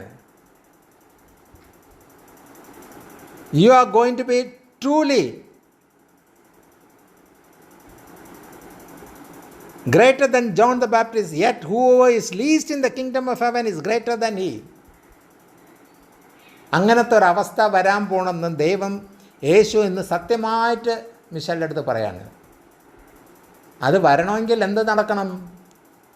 കർത്താവിൻ്റെ ചൊൽപ്പടി, കർത്താവിൻ്റെ വചനമനുസരിച്ച്, കർത്താവിൻ്റെ ആ ശബ്ദം കേൾക്കാൻ വേണ്ടി കാത്തിരുന്ന് ആ ശബ്ദത്തിനനുസരിച്ച് നടക്കുകയും സംസാരിക്കുകയും ഭാവവും എല്ലാം ഒരു ദൈവത്തിൻ്റെ പുത്രി എന്നുള്ള രീതിയിൽ തന്നെ നടക്കുകയും ഭാവവും സംസാരവും അതെല്ലാം വന്ന് തരും. ആ ആത്മാവിനെ പ്രാപിച്ച് തരുമ്പോൾ പരീക്ഷയൊക്കെ ചുമ്മാ പെണ്ണെടുത്ത് വച്ചിട്ട് ഇരുന്നാൽ മതി, ആൻസറെല്ലാം കറക്റ്റായിട്ട് വരും. മറ്റവരെല്ലാം ദേ വിൽ ഫോളോ യു. ഇതെങ്ങനെ സംഭവിച്ചതെന്ന് ചിന്തിക്കുന്നവരും ചോദിക്കുന്നവരും ഉണ്ടാവും. ഇവിടെ ഇന്ന് പറഞ്ഞത് എന്താണ്? സത്യമായിട്ട് ഞാൻ നിൻ്റെ അടുത്ത് പറയുന്നത്, അത്ര ഉറപ്പായിട്ടാണ് പറയുന്നത്. So you should be in a position to give thanks to the Lord. ഒരു സെക്കൻഡ് പോലും വേസ്റ്റ് ആവാത്ത for everything, anything. Just think this particular verse. Truly I tell you, my Lord is telling you. അത് മാത്രം പിടിച്ചുകൊണ്ടിരുന്നാൽ മതി. So he has chosen you and truly he is going to tell you. He is going to hold you in your right hand. Hallelujah.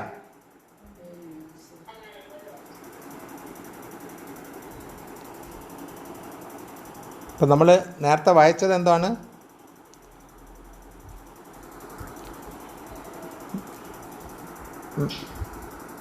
Mark 2:15.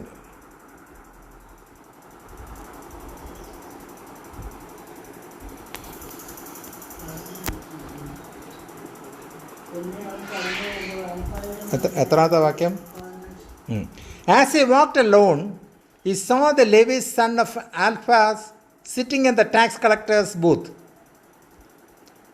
ഇവിടെ രസമുണ്ട്. യേശു ഇന്ന് നമ്മളെ വിളിച്ചാൽ നമ്മൾ പോകുമോ കൂടെ? ഇവിടെ പറയുന്നത് കർത്താവ് ഇങ്ങനെ പോയിക്കൊണ്ടിരിക്കുമ്പോൾ Alphaeus son of Alphaeus sitting at the tax collectors booth. Tax collect ചെയ്യുന്ന ബൂത്തിൽ ആൽഫാസ് മകൻ അവിടെ ഇരിക്കുന്നു. എന്നിട്ട് കർത്താവ് ഒന്നും പറഞ്ഞില്ല, കണ്ട ഉടനെ പറഞ്ഞത് എന്താണ്? ഫോളോ മീ, എന്നെ അനുഗമിക്കുക. Jesus told him and Levi got up and follow. യേശു ഇത് പറഞ്ഞതേ ഉള്ളൂ, പിന്നെ അവന് വേറെ ചോദ്യമൊന്നുമില്ലെന്ന്. അവൻ എണീറ്റ് കർത്താവിൻ്റെ പിന്നാലെ നടക്കാൻ തുടങ്ങി. അത് നോക്കണേ, എത്ര പവർ അവിടെ ഉണ്ട്. അല്ലെങ്കിൽ അവിടെ അത്ഭുതം അടയാളമൊക്കെ നടന്ന വിശേഷം ഈ വ്യക്തി കേട്ടു. ആ യേശു വന്നിട്ട് മുഖത്ത് നോക്കി നേരിട്ട് പറയാണ്, നീ എന്നെ അനുഗമിക്കുക. അത് പറഞ്ഞ ഉടനെ ഫോളോ ചെയ്തു. നമ്മളെ വിളിച്ചാലോ എല്ലാം കളഞ്ഞിട്ട് നമ്മൾ പോകുമോ? അപ്പം നമുക്ക് ഒരുപാട് വിഷയങ്ങളുണ്ട്. 15ാമത്തെ വാക്യം. While Jesus was having dinner at Levi's house, many tax collectors and sinners were eating with him and his disciples, for there were many who followed him. അങ്ങനെ ഒരാളിനെ വിളിച്ച് ഫോളോ ചെയ്തപ്പോൾ അവിടെ ആ ചുങ്കക്കാരൻ്റെ വീട്ടിൽ നിന്ന് കഴിച്ചുകൊണ്ടിരുന്ന അനേകർ കർത്താവിൻ്റെ പിന്നാലെ ഫോളോ ചെയ്യാൻ തുടങ്ങി. കാരണം ഈ കർത്താവിൻ്റെ അടുത്ത് പോയിരുന്ന ചിലവൊന്നുമില്ല, ആഹാരവും കിട്ടും,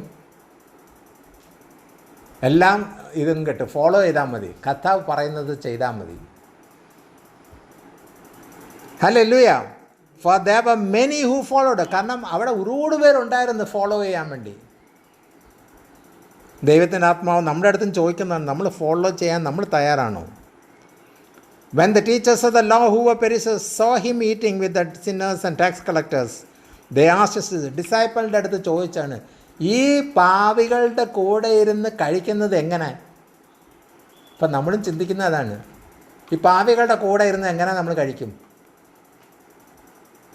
അവർ ഇത് ചോദിച്ചു, why does it eat with tax collectors and sinners? ഈ ടാക്സ് കളക്ടേഴ്സിനും പാവികളുടെ അടുത്ത് പോയിരുന്ന് തിന്നുന്ന എന്തിനെന്ന്. ഇപ്പോൾ നമ്മൾ വിചാരിക്കുന്നു ഇത്രയും ഇതൊക്കെ ഉള്ള ആൾ ഇതൊക്കെ അറിഞ്ഞൂടെ, ഇതൊക്കെ അറിയാമല്ലോ, ഇത് ടാക്സ് കളക്ടേഴ്സാണ്, പാവികളാണ്, അവിടെ കൂടെ ഇരുന്ന് കഴിക്കുന്നത് എന്തിന്? On hearing this Jesus said to them. ഇത് കേട്ട ഉടനെ യേശു അവരുടെ അടുത്ത് പറഞ്ഞത് എന്താണ്? It is not the healthy who needs a doctor. ആരോഗ്യമുള്ളവനല്ല ഡോക്ടറെ കൊണ്ട് ആവശ്യം, ബട്ട് ദ സിക്ക്. രോഗിക്ക് അത്രേ ഡോക്ടറെ കൊണ്ട് ആവശ്യം. I have not come to call the righteous but sinners. ഞാൻ ഇവിടെ വന്നിരിക്കുന്നത്, ആ മലയാളം വായിച്ചേ 17ാമത്തെ വാക്യം.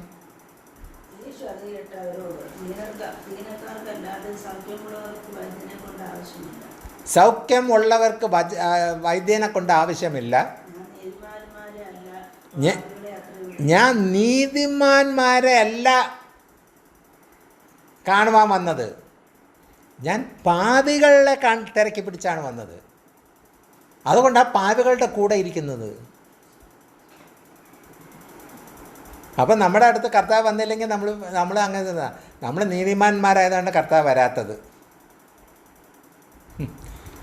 ആരും നീതിമാനില്ല എന്ന് ദൈവത്തിൻ്റെ ആത്മാവ് തന്നെ വചനത്തിൽ കൂടെ എത്രയോ പ്രാവശ്യം പറഞ്ഞിട്ടുണ്ട്. നീതിമാന്മാർ എന്ന് പറയുന്ന ഒരാളേ ഉള്ളൂ, അത് പിതാവായ ദൈവത്തിൻ്റെ ഏകജാതനായ പുത്രൻ മാത്രമേ ഉള്ളൂ. അപ്പോൾ കർത്താവ് വന്ന് പാപികളുടെ അടുത്താണ്. നമ്മൾ പാപിയാണെന്ന് സമ്മതിച്ചു കൊടുക്കണം. നമ്മളിപ്പോഴും സമ്മതിക്കത്തില്ല, നമ്മളെല്ലാം ശരിയാ. But sinners, I have not come to call the righteous but sinners. ഞാൻ പാപികളെ വിളിക്കാൻ വേണ്ടിയാണ് വന്നത്. പാപികൾക്ക് കർത്താവിൻ്റെ ശബ്ദം കേൾക്കാൻ പറ്റുള്ളൂ, തിരിച്ചറിയാനും പറ്റുള്ളൂ. നമ്മൾ സ്വയം നമ്മളെ തന്നെ പെർഫെക്റ്റ് എന്ന് പറഞ്ഞു തീർന്നാൽ നീ ഒരിക്കലും പെർഫെക്റ്റ് ആയിട്ടില്ല എന്നാണ് ദൈവത്തിൻ്റെ ആത്മാവ് പറയുന്നത്. നമ്മൾ പാപിയാണെന്ന് പറഞ്ഞുകൊണ്ട് എത്രമാത്രം താഴുന്നോ നമ്മൾ താന്നാൽ മതി. ഉയർത്തേണ്ട ജോലി പിതാവായ ദൈവത്തിനത്രേ. അങ്ങനെ ഉയരാൻ എത്ര പേര് തയ്യാറാണ്? ഹല്ലേലൂയ, ഹല്ലേലൂയ, സ്തോത്രം. നമുക്കൊരു പാട്ട് പാടാം.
അതിലൂടെയാണ്, അല്ലെങ്കിൽ അതിൻ്റെ കണ്ടിന്യൂഷനായിട്ട് വേണമെങ്കിൽ പറയാം.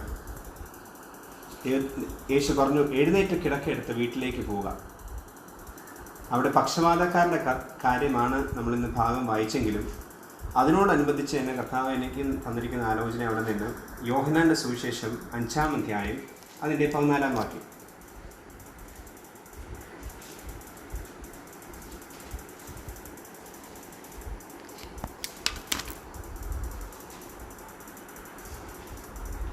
അനുദിനം യേശു അവനെ ദേവാലയത്തിൽ വെച്ചു കണ്ടു.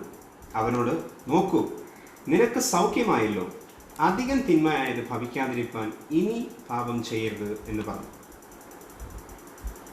നിനക്ക് സൗഖ്യമായല്ലോ, അധികം തിന്മയായത് ഭവിക്കാതിരിക്കാൻ ഇനി പാപം ചെയ്യരുത് എന്ന് പറഞ്ഞു.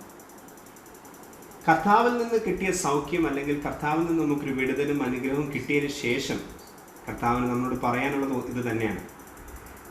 നിനക്ക് സൗഖ്യമായല്ലോ, അല്ലെങ്കിൽ നമുക്ക് വിടുതൽ കിട്ടിയല്ലോ, അല്ലെങ്കിൽ നമുക്ക് അനുഗ്രഹം കിട്ടി, നമ്മൾ ചോദിച്ച പ്രാർത്ഥനയ്ക്ക് മറുപടി കിട്ടി, ഇനി അധികം തിന്മയായത് ഭവിക്കാതിരിക്കാൻ ഇനി പാപം ചെയ്യരുത് എന്ന് പറഞ്ഞു. കർത്താവ് യേശുക്രിസ്തു ഒരു വാണിംഗ് ആയിട്ടാണ് ഇവിടെ പറയുന്നത്. ഈ വചനം വ്യക്തമാക്കി ബെഥെസ്ദ കുളക്കരയിൽ കിടക്കുന്ന വ്യക്തിയോട് പറയുന്നത് ഒരു വാണിംഗാണ്. ഇത് നമുക്കും ഒരു വാണിംഗ് തന്നെയാണ് കർത്താവ് ഈ വചനത്തിൽ കൂടെ നമ്മളോട് മറളി ചെയ്യുന്നത്. ഈ വാണിംഗ് നമ്മൾ അത് ഏറ്റെടുക്കാതെ പോവുകയോ അല്ലെങ്കിൽ അത് കൂട്ടാക്കാതെ പോയി കഴിഞ്ഞാൽ എന്ത് സംഭവിക്കുമെന്നും ആ വചനത്തിൽ തന്നെ എഴുതിയിട്ടുണ്ട് കർത്താവ്. അധികം തിന്മയായത് ഭവിക്കാതിരിക്കാൻ എന്ന് വെച്ചാൽ ഇപ്പോൾ നേരത്തെ ഉണ്ടായിരുന്ന നമ്മൾ പ്രാർത്ഥിച്ച് കർത്താവിൽ നിന്ന് കിട്ടിയ വിടുതൽ, അല്ലെങ്കിൽ കർത്താവിൽ നിന്ന് കിട്ടിയ വിടുതൽ കിട്ടാൻ വേണ്ടി നമ്മൾ പ്രാർത്ഥിച്ച വിഷയത്തിന് അതിനെക്കാട്ടും തിന്മ ഭവിക്കാതിരിക്കണമെങ്കിൽ ഇനി നമ്മൾ എങ്ങനെയായിരിക്കണം? ഇനി പാപം ചെയ്യരുത്. കർത്താവ് ഒരു വാണിംഗ് ആയിട്ടാണ് കൊടുക്കുന്നത്. നമ്മൾ ആ ഭാഗം വായിച്ചു വരുമ്പോൾ യോഹന്നാൻ സുവിശേഷം 5-ാം അധ്യായത്തിൻ്റെ 2-ാമത്തെ വാക്യം 3-ാമത്തെ വാക്യം വായിച്ചു വരുമ്പോൾ നമുക്ക് അവിടെ വായിച്ചു വരുമ്പോൾ കാണാം, യെരുശലേമിൽ ആട്ടുവാതിൽക്കൽ എന്നൊരു സ്ഥലത്ത് ബെഥാസ്ദ എന്നൊരു കുളമുണ്ടായിരുന്നു. ആ കുളത്തിൻ്റെ അടുത്തായിട്ട് 5 മണ്ഡപമുണ്ട്. ആ 5 മണ്ഡപത്തിൽ 3 രീതിയിലുള്ള രോഗികളായിട്ടുള്ള വ്യാധികളുള്ള ആൾക്കാരവിടെ ഉണ്ടായിരുന്നു. എന്ന് വെച്ച് കഴിഞ്ഞാൽ കുരുടർ, മുടന്തർ, ക്ഷയരോഗികൾ, ഇങ്ങനത്തെ 3 രോഗം ബാധിച്ച ആൾക്കാരവിടെ ആ മണ്ഡപത്തുണ്ട്. എന്ന് വെച്ചാൽ 5 മണ്ഡപമുണ്ട്. ആ 5 മണ്ഡപത്തിനായിട്ട് ഇത്രയും രോഗമുള്ള വ്യക്തികൾ അവിടെ കിടപ്പുണ്ട്. എന്നാൽ ഈ രോഗികൾക്കെല്ലാം അറിയുന്ന ഒരു സംഭവമാണ്, ഒരു ദൂതൻ വരും. ദൂതൻ എപ്പോൾ കടന്നു വരുന്നോ, വെള്ളം കലക്കുന്നോ, ആ കലക്കുന്ന സമയത്ത് ആദ്യം ആ വെള്ളത്തിൽ ഇറങ്ങുമോ ആ വ്യക്തിക്ക് സൗഖ്യം കിട്ടും. ഇത് വ്യക്തമാക്കി അറിയാവുന്ന ഒരു സംഭവമാണ് അവിടെ ഉള്ള എല്ലാ രോഗികൾക്കും. ഈ രോഗികൾക്ക് അവിടെ കിടക്കുന്നതിൻ്റെ ഉദ്ദേശവും അത് തന്നെയാണ്. ഒരു രോഗത്തിൽ നിന്നൊരു സൗഖ്യം അല്ലെങ്കിൽ ഒരു വിടുതൽ അവിടെ നിന്ന് കിട്ടണം. ഈ ബെഥെസ്ദ എന്നൊരു കുളത്തിൽ നിന്ന് കിട്ടാൻ പറ്റുന്ന ഒരു സംഭവം ഒരു വിടുതലാണ്. രോഗിയായി കിടക്കുന്ന ഒരു വ്യക്തിക്കോ അല്ലെങ്കിൽ സാമ്പത്തികമായുള്ള ബുദ്ധിമുട്ടോ അല്ലെങ്കിൽ ഈ ലോകപരമായി കഷ്ടം അനുഭവിക്കുന്ന വ്യക്തികൾക്ക് എല്ലാവർക്കും വേണ്ടത് ഈ ലോകപരമായ ഒരു വിടുതലാണ്. ഈ രോഗികൾക്കും വേണ്ടത് ആ ഒരു വിടുതൽ മാത്രം. ആ ഒരു ലക്ഷ്യത്തോടെ വന്ന് ബെഥെസ്ദ കുളക്കരയിലെ ആ മണ്ഡപത്തിൻ്റെ അടുത്ത് വന്നിട്ട് അവർക്ക് വേണ്ടത് ദൂതൻ എപ്പോൾ വരുന്നോ അതും കാത്ത് അവിടെ കിടക്കുകയാണ്. ദൂതൻ വന്ന് കുളം കലക്കുന്ന സമയത്ത് എല്ലാവരെക്കാട്ടും ആദ്യം ഇറങ്ങണം. ഇത് എല്ലാ രോഗികൾക്കും അറിയാം. അറിയാത്ത ഒരു രോഗി പോലും ഉണ്ടാവില്ല. കാരണം അവിടെ ഉണ്ടായിരുന്ന എല്ലാ രോഗികൾക്കും അറിയാവുന്നത് കൊണ്ടാണ് അവിടെ തന്നെ വന്ന് കിടക്കുന്നത്. എന്നാൽ അറിയാത്തവർ പലർത്തും ആയിരിക്കാം. പക്ഷെ അവിടെ കിടക്കുന്ന രോഗികൾക്ക് അറിയാം, ദൂതൻ വരണം, ഞാൻ ആദ്യം ഇറങ്ങണം. ഈ ഒരു ചിന്താഗതിയോട് അല്ലെങ്കിൽ ആ ഒരു എക്സ്പെക്റ്റേഷനോട് അവിടെ കിടക്കുകയാണ് ഈ 5 മണ്ഡപത്തിൽ കിടക്കുന്ന 3 വീതമുള്ള രോഗികൾ. എന്നാൽ നമ്മളവിടെ വായിച്ചു വരുമ്പോൾ ഇവിടെ ഈ രോഗിക്ക് എന്ത് രോഗമെന്ന് വചനത്തിൽ എഴുതിയിട്ടില്ല. വായിച്ചു വരുമ്പോൾ കാണാം 5-ാമത്തെ വാക്യത്തിൽ ഇങ്ങനെ എഴുതിയിരിക്കുന്നു, എന്നാൽ 38 വർഷം രോഗം പിടിച്ച് കിടന്ന ഒരു മനുഷ്യൻ അവിടെ ഉണ്ടായിരുന്നു. അവൻ കിടക്കുന്നത് യേശു കണ്ടു. 38 വർഷമായിട്ടൊരു രോഗമുണ്ട്. എന്ത് രോഗമെന്ന് അവിടെ വചനത്തിൽ എഴുതിയിട്ടില്ല. അത് നമുക്കറിയേണ്ട ആവശ്യമില്ലായിരിക്കാം. അതുകൊണ്ട് വചനത്തിൽ അത് പ്രത്യേകമായിട്ട് എടുത്ത് കാണിക്കുന്നില്ല. എന്നാൽ 38 വർഷത്തിനാണ് അവിടെ കർത്താവിടെ പ്രാധാന്യമായി വചനത്തിൽ കാണിക്കുന്നത്. 38 വർഷമായിട്ട് രോഗിയായിട്ട് അവിടെ തന്നെ ഇരിക്കുക എന്ന് വെച്ച് കഴിഞ്ഞാൽ ഈ ബെഥെസ്ദ കുളക്കരയിൽ തന്നെ കിടന്നു കഴിഞ്ഞാൽ ദൂതൻ വരണം, എനിക്കൊന്ന് ചാടണം, എനിക്ക് രോഗത്തിൽ നിന്നൊരു വിടുതൽ വേണം. ഈ ഒരു ഉദ്ദേശത്തോടെ കിടക്കുന്ന വ്യക്തിക്ക് കഴിഞ്ഞ 38 വർഷമായെന്ന് യേശുവിന് മനസ്സിലായി. കുറച്ചുകൂടെ വ്യക്തമാക്കി ഞാൻ ഈ ഭാഗം വായിച്ചപ്പോൾ എനിക്ക് മനസ്സിലായത്, കർത്താവ് യേശുക്രിസ്തു ഭൂമിയിൽ വരുന്നതിന് മുന്നേ ഈ രോഗി അവിടെ കിടപ്പുണ്ട്. എന്ന് വെച്ച് കഴിഞ്ഞാൽ കർത്താവ് 30 വയസ്സിൽ ശുശ്രൂഷ ആരംഭിച്ച് 33.5 വർഷത്തിൽ കർത്താവിൻ്റെ മരണം സംഭവിക്കുന്നതിന് മുന്നേ ഈ 38 വർഷം കൊണ്ടും ഈ വ്യക്തി ആ ബെഥേസ്ദ കുളക്കരയിൽ കിടക്കുകയാണ്. എന്ന് വെച്ച് കഴിഞ്ഞാൽ അന്നു മുതലേ എനിക്കൊരു വിടുതൽ വേണമെന്ന് ആഗ്രഹിച്ച് കിടന്നിട്ടും അവൻ ഇതുവരെയും വിടുതൽ കിട്ടിയിട്ടില്ല. അവൻ്റെ ഒരു ആഗ്രഹമാണ് ഈ എല്ലാവരെക്കാട്ടും ആദ്യം ഒന്ന് ഈ വെള്ളത്തിൽ ചാടണം. അങ്ങനെ ദൂതൻ വരുമ്പോൾ അങ്ങനെ ഇളക്കി കഴിഞ്ഞാൽ ഞാൻ ചാടി എനിക്ക് വിടുതൽ കിട്ടും എന്നൊരു ആഗ്രഹത്തോടെ അവിടെ കാത്തു കിടക്കുകയാണ്. എന്നാൽ കഴിഞ്ഞ 38 വർഷമായിട്ടും അവന് ഇതിനൊരു അവസരം കിട്ടിയിട്ടില്ല. എന്നാൽ കഴിഞ്ഞ 38 വർഷമായിട്ട് അവിടെ കിടക്കുന്ന ഒരു വ്യക്തിയെ കർത്താവായ യേശു ക്രിസ്തു അവനെ കണ്ടു. എന്ന് വെച്ചാൽ യേശു ജനിക്കുന്നതിന് മുന്നേ അവിടെ കിടക്കുന്നത് ദൈവം അവനെ കണ്ടിട്ടുണ്ട്. ആ കണ്ടത് കൊണ്ടാണ് നമ്മളവിടെ വായിച്ചു വരുമ്പോൾ 5-ാം വാക്യത്തിൽ ഇങ്ങനെ എഴുതിയിരിക്കുന്നത്, കർത്താവ് ഗലീല പട്ടണത്തിൽ 2ാമത്തെ അത്ഭുതം ചെയ്തതിന് ശേഷം അതിനുശേഷം യഹൂദന്മാരുടെ ഒരു ഉത്സവം ഉണ്ടായിട്ട് യേശു യെരുശലേമിലേക്ക് പോയി. എന്ന് വെച്ച് കഴിഞ്ഞാൽ തൻ്റെ അത്ഭുതം ചെയ്തു തുടങ്ങി 2ാമത്തെ അത്ഭുതം കർത്താവ് ഗലീലയിലെ ബെഥാനിയയിൽ ചെയ്തതിന് ശേഷം താൻ പിന്നെ യെരുശലേമിലേക്ക് കടന്നു വന്നപ്പോൾ താൻ ഒരു ഉത്സവത്തിനാണ് കടന്നു വന്നെങ്കിലും താൻ ഈ ഒരു സ്ഥലത്ത് എന്ന് വെച്ച് കഴിഞ്ഞാൽ ആട്ടുവാതിൽക്കൽ ബെഥേസ്ദ എന്ന കുളത്തിൽ കർത്താവ് വന്നതിൻ്റെ ഒരു ഒറ്റ ഉദ്ദേശം ഈ കഴിഞ്ഞ 38 വർഷമായി കിടക്കുന്ന ഈ വ്യക്തിയെ ഒന്ന് വിടുവിക്കുവാൻ വേണ്ടി മാത്രമാണ്. എന്നാൽ എങ്ങനെയാണ് കർത്താവ് യേശു ക്രിസ്തു വിടുതൽ കൊടുത്തത്? ദൂതൻ കൊടുത്തത് കണക്കല്ല കർത്താവ് വിടുതൽ കൊടുക്കുന്നത്. നമ്മളെല്ലാവരും എക്സ്പെക്ട് ചെയ്യുന്നത് ഒരു ഡോക്ടറുടെ അടുത്ത് പോയി കഴിഞ്ഞാൽ എനിക്കൊരു രോഗത്തിന് സൗഖ്യത്തിനുള്ള മരുന്ന് കിട്ടുകയോ അല്ലെങ്കിൽ ഒരു ഓപ്പറേഷൻ വേണമെന്ന് പറഞ്ഞാൽ ഒരു ഡോക്ടറിനുള്ള ഒരു ട്രസ്റ്റ്, ആ ഡോക്ടർ ഈ ഓപ്പറേഷൻ ചെയ്താൽ ഒരു വിടുതൽ കിട്ടും, അല്ലെങ്കിൽ ഈ ഓപ്പറേഷൻ ചെയ്ത് കഴിഞ്ഞാൽ ഈ ഡോക്ടറിന് നല്ല എക്സ്പീരിയൻസ് ആണ്, ഈ ഡോക്ടർ പലപ്പോഴും ചെയ്തിട്ടുണ്ട്, അതുകൊണ്ട് ഈ ഡോക്ടറിൻ്റെ അടുത്ത് പോയി കഴിഞ്ഞാൽ കൃത്യമായി എൻ്റെ ഈ രോഗത്തിന് സൗഖ്യം അല്ലെങ്കിൽ ഈ ഒരു അസുഖം മാറ്റിത്തരാൻ ഈ ഡോക്ടറിന് കഴിയും. ആ ഒരു ആഗ്രഹത്തോടാണ് നമ്മൾ ഡോക്ടറിൻ്റെ അടുത്ത് പോണത്. എന്നാൽ കർത്താവിൻ്റെ അടുക്കൽ വരുമ്പോൾ നമ്മൾ അങ്ങനെ അല്ല ആയിരിക്കേണ്ടത്. കർത്താവിൽ നിന്ന് രോഗം മാത്രമല്ല നമുക്ക് സൗഖ്യം വേണ്ടത്, അല്ലെങ്കിൽ ഈ ഭൂമിയിൽ ജീവിക്കുമ്പോൾ അനുഗ്രഹം മാത്രമല്ല കർത്താവിൽ നിന്ന് നമുക്ക് വേണ്ടത്. ഇവിടെ കർത്താവ് ചെയ്തതും അത് തന്നെയാണ്. ദൂതൻ വന്നാൽ കുളം കലക്കുമ്പോൾ ആദ്യം ചാടുന്നവന് രോഗത്തിന് സൗഖ്യം കിട്ടും. അവിടെ വായിക്കുമ്പോൾ നമുക്ക് കാണാം 4-ാം വാക്യത്തിൽ അങ്ങനെയാണ് എഴുതിയിരിക്കുന്നത്. അത് ഇംഗ്ലീഷിൽ KJV മാത്രമേ ഉള്ളൂ. NIV-യിലോ ഒരു വേർഷനിലും ഇങ്ങനൊരു സംഭവം 4-ാം വാക്യമില്ല. NIV ഉള്ളവരെല്ലാം ഏത് ഭാഗം വായിച്ചെന്ന് കാണാം. KJV മാത്രമേ ഇങ്ങനെ എഴുതിയിട്ടുള്ളൂ. അതത് സമയത്ത് ഒരു ദൂതൻ കുളത്തിലിറങ്ങി വെള്ളം കലക്കും. വെള്ളം കലങ്ങിയ ശേഷം ആദ്യം ഇറങ്ങുന്നവൻ ഏത് വ്യാധി പിടിച്ചവനായിരുന്നാലും അവന് സൗഖ്യം വരും. എന്ന് വെച്ച് കഴിഞ്ഞാൽ ഞാൻ അതുകൊണ്ട് നേരത്തെ പറഞ്ഞത് ഈ ഒരു ഉദ്ദേശത്തോടാണ് അവിടെ കിടക്കുന്ന രോഗികളുടെ എല്ലാവരുടെയും ഒരു ചിന്ത. ദൂതൻ വെള്ളം കുളം കലക്കണം, ഞങ്ങൾക്ക് ഇറങ്ങണം, ഞങ്ങൾക്ക് ഈ രോഗത്തു നിന്നൊരു വിടുതൽ കിട്ടണം. എന്നാൽ രോഗികളായി വന്നിരിക്കുന്നവർ കുരുടർ, മുടന്തർ, ക്ഷയരോഗികൾ, ഇതെന്നെല്ലാം വിടുതൽ ഈ ദൂതൻ മുഖാന്തരം കിട്ടും. എന്നാൽ യേശു ക്രിസ്തു ഈ വ്യക്തിയെ കണ്ടിട്ട് കഴിഞ്ഞ 38 വർഷമായി ആരും അവനെ രക്ഷിക്കാനോ അവനൊരു വിടുതലും കിട്ടാതിരുന്നപ്പോൾ യേശു അവൻ്റെ അടുക്കൽ വന്നിട്ട് അവനോട് ചോദിക്കുകയും നിനക്ക് സൗഖ്യമാകാൻ താല്പര്യമുണ്ടോ? 6-ാം വാക്യത്തിൽ ഇങ്ങനെ എഴുതിക്കുന്നു, ഏറെ കാലമായി ഇരിക്കുന്നു എന്നറിഞ്ഞു, നിനക്ക് സൗഖ്യമാകുവാൻ മനസ്സുണ്ടോ എന്നവനോട് ചോദിച്ചു. കർത്താവിൻ്റെ ചോദ്യം വളരെ സിമ്പിളാണ്. നിനക്ക് വേണ്ടത് വിടുതലാണല്ലോ, നീ അതിനാണല്ലോ ഇവിടെ വന്നിരിക്കുന്നത്. എനിക്ക് നിന്നോട് ചോദിക്കാനുള്ളതും അത് തന്നെയാണ്. നിനക്ക് സൗഖ്യമാകുവാൻ നിനക്ക് ആഗ്രഹമുണ്ടോ? നമ്മൾ എന്തിനാണോ കർത്താവിൻ്റെ അടുക്കൽ വന്നിരിക്കുന്നതോ അല്ലെങ്കിൽ ഈ കുളത്തിൻ്റെ അടുക്കൽ വന്നിരിക്കുന്നതിൻ്റെ റീസൺ ഒന്നാണ്. ഒന്ന് കർത്താവിൽ നിന്ന് വിടുതൽ കിട്ടണം, അല്ലെങ്കിൽ ഈ കുളത്തിൽ നിന്ന് എനിക്ക് ഏതെങ്കിലും വഴി എനിക്ക് വിടുതൽ മാത്രം കിട്ടിയാൽ മതി. അത് കർത്താവ് മനസ്സിലാക്കിയപ്പോൾ ഈ കിടക്കുന്നവരുടെ ലക്ഷ്യം രോഗത്തിൽ നിന്ന് സൗഖ്യമാണെന്ന് വ്യക്തമാക്കി കർത്താവിനും അറിയാം. അതുകൊണ്ടാണ് കർത്താവ് ആ വ്യക്തിയോടും ചോദിച്ചത്, നിനക്ക് സൗഖ്യമാകുവാൻ മനസ്സുണ്ട്. അവന് മനസ്സില്ലായ്മയല്ല അവൻ്റെ പ്രശ്നം. അവൻ്റെ സൗഖ്യത്തിന് അവന് സ്വയമേ ചെയ്യാൻ പറ്റാത്ത പല കാര്യങ്ങളും അവൻ്റെ ജീവിതത്തിലുണ്ട്. അവൻ്റെ സ്വന്തമായി അവന് ചെയ്യാൻ പറ്റാത്ത പല കാര്യങ്ങൾ കർത്താവിൽ കൂടെ ചെയ്യാൻ സാധിക്കും. അവനത് വ്യക്തമാക്കി അറിയത്തില്ലാത്തത് കൊണ്ട് അവൻ കർത്താവിനോട് ഒരു എക്സ്ക്യൂസ് അല്ലെങ്കിൽ അവൻ്റെ പ്രശ്നം എന്താണെന്ന് അവൻ കർത്താവിനോട് പറയുകയെന്നാണ് 7-ാം വാക്യത്തിൽ ഇങ്ങനെ എഴുതിയിരിക്കുന്നത്. രോഗി അവനോട്, യജമാനെ, വെള്ളം കലങ്ങുമ്പോൾ എന്നെ കുളത്തിലാക്കുവാൻ എനിക്ക് ആരുമില്ല, ഞാൻ തന്നെ ചെല്ലുമ്പോൾ മറ്റൊരുത്തൻ എനിക്ക് മുമ്പായി ഇറങ്ങുന്നു എന്ന് ഉത്തരം പറഞ്ഞു. അവൻ്റെ കറൻ്റ്ലി ഉള്ള ഒരു ഡിഫിക്കൽട്ടിയാണ് അവൻ കർത്താവിനോട് പറയുന്നത്. കർത്താവ്, ഞാനിവിടെ വന്നിരിക്കുന്ന കഴിഞ്ഞ 38 വർഷമായിട്ടിരിക്കുന്നതിൻ്റെ ഉദ്ദേശം ഈ കുളത്തിൽ ഇറങ്ങാനാണ്. പക്ഷേ ഞാൻ ഇറങ്ങാൻ വേണ്ടി ആഗ്രഹിച്ച് മുന്നോട്ട് വയ്ക്കുമ്പോൾ വേറൊരുവൻ വന്ന് ആ വെള്ളത്തിലിറങ്ങുകയും എനിക്ക് കിട്ടേണ്ട സൗഖ്യം മറ്റുള്ളവർക്ക് കിട്ടിക്കൊണ്ട് പോകുന്നു. കുറച്ചുകൂടെ വ്യക്തമായിട്ട് പറഞ്ഞു കഴിഞ്ഞാൽ, എനിക്ക് കിട്ടേണ്ട നന്മ അല്ലെങ്കിൽ എനിക്ക് കിട്ടേണ്ട ഒരു വിടുതൽ മറ്റുള്ളവർ കൊണ്ടുപോകുകയും എൻ്റെ ഡിഫിക്കൽട്ടി ഇതാണ്.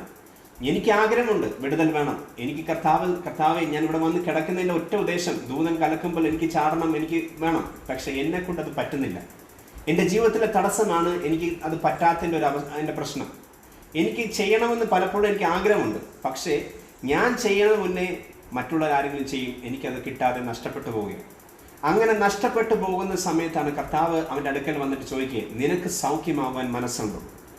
നമുക്ക് വേണ്ട ഒരു വിടുതലിന്, അല്ലെങ്കിൽ നമ്മുടെ കർത്താവിനോട് അപേക്ഷിക്കുന്ന ഒരു വിടുതലിന് നമ്മൾ ആഗ്രഹിച്ചിരിക്കുമ്പോൾ എനിക്ക് ചെയ്യാൻ പറ്റാത്ത വണ്ണം വേറെ ആരെങ്കിലും അതിൽ കയറി വരികയോ എനിക്ക് നഷ്ടപ്പെട്ടു പോവുകയാണ്.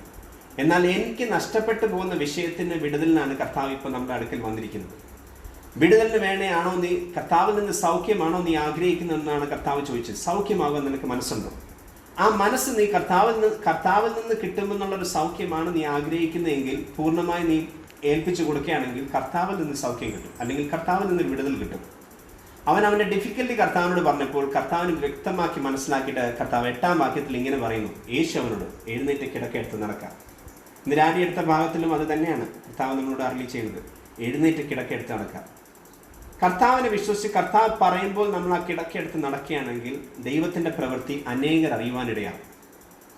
എന്നാൽ കർത്താവ് പറയുന്ന സമയത്ത് നമ്മൾ എടുത്ത് നടക്കുകയാണെങ്കിൽ കർത്താവിൽ നിന്നാണ് പൂർണ്ണ വിടുതൽ കിട്ടണമെങ്കിൽ നമ്മൾ കർത്താവിൻ്റെ അടുക്കിലേക്ക് വന്നിട്ട് കർത്താവിനോട് നമ്മുടെ ഡിഫിക്കൽറ്റി പറയണം. എൻ്റെ പ്രശ്നം ഇതാണ്, കർത്താവെ എനിക്ക് വിടുതൽ വേണം, പക്ഷെ പറ്റാത്ത വണ്ണം പലരും എൻ്റെ നന്മ എടുത്തുകൊണ്ട് പോവുകയാണ്. ആ നന്മ ഞാൻ ആഗ്രഹിക്കുന്നുണ്ട്. ഞാൻ കഴിഞ്ഞ 38 വർഷം കൊണ്ട് എനിക്ക് ഈ കുളത്തിൽ നിന്ന് ആ ദൂതൻ വരണം, ഞാൻ ഇറങ്ങണമെന്നുള്ള ആഗ്രഹമെല്ലാം എനിക്കുണ്ട്. പക്ഷേ ആ വിടുതൽ കിട്ടാത്ത വണ്ണം വേറെ പലർക്കും ആ വിടുതൽ കിട്ടിക്കൊണ്ടു പോവുകയാണ്. അതിന് തടസ്സം എന്താണ് കർത്താവെ? ആ തടസ്സം എന്താണെന്ന് കർത്താവിനോട് പറഞ്ഞപ്പോൾ കർത്താവ് അവനോട് ഒരു കാര്യം പറഞ്ഞു. ഇത്രേ പറഞ്ഞുള്ളൂ, എഴുന്നേറ്റ് കിടക്കയെടുത്ത് നടക്കാം. എന്നാൽ യേശു കിടക്കയെടുത്ത് നടക്കാമെന്ന് പറഞ്ഞപ്പോൾ അവന് സൗഖ്യമായി.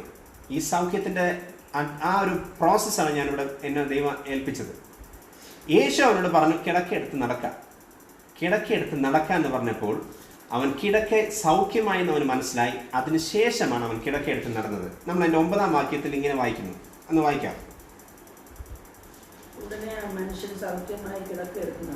ഉടനെ ആ മനുഷ്യൻ സൗഖ്യമായി അതിനുശേഷം കിടക്കയെടുത്ത് നടന്നു. ഈ ഭാഗം ശ്രദ്ധിച്ച് കേൾക്കണം. ഞാൻ പറയുന്ന ഭാഗം ദൈവം തന്ന ഈ ഭാഗത്തിലേക്ക് ഞാൻ വരികയാണ്.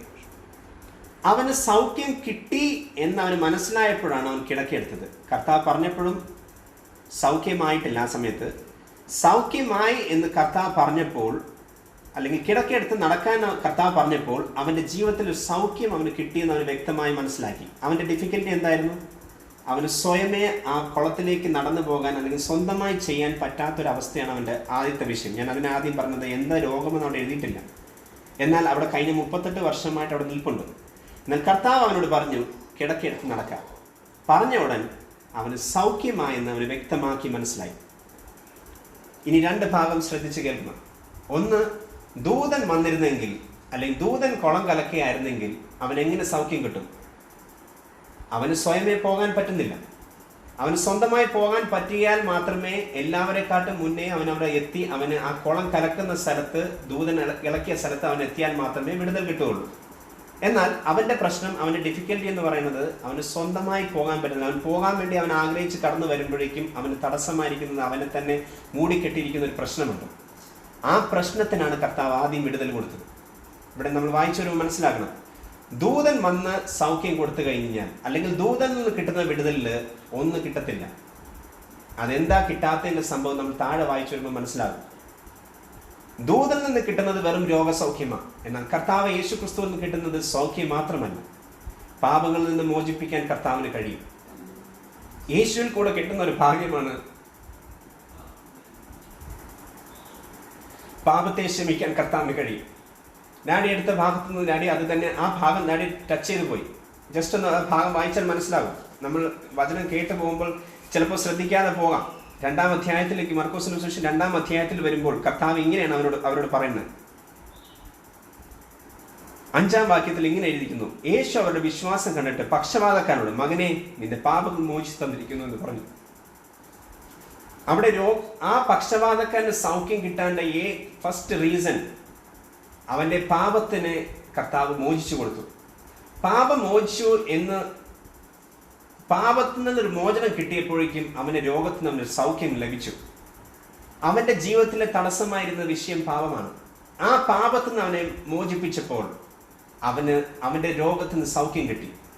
ആ സൗഖ്യം അവന് കിട്ടിയപ്പോൾ കർത്താവ് അവിടെ 10ാമത്തെ വാക്യത്തിൽ ഇങ്ങനെ എഴുതിയിരിക്കുന്നു, എന്നാൽ ഭൂമിയിൽ പാപങ്ങളെ മോചിക്കുവാൻ മനുഷ്യപുത്രന് അധികാരമുണ്ടെന്ന് നിങ്ങൾ അറിയേണ്ടതിന് അവൻ പക്ഷപാതക്കാരനോട് എഴുന്നേറ്റ് കിടക്കെടുത്ത് വീട്ടിലേക്ക് പോകാം.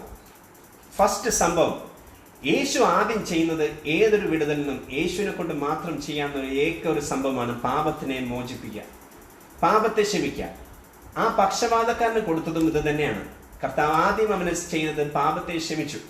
പാപത്തെ ക്ഷമിച്ചപ്പോൾ പക്ഷപാതക്കാരനോട് എല്ലാവരും കേൾക്കെ പറയേ, ഭൂമിയിൽ പാപങ്ങളെ ക്ഷമിക്കാൻ യേശുക്രിസ്തുവിന് മാത്രമേ കഴിയുള്ളൂ.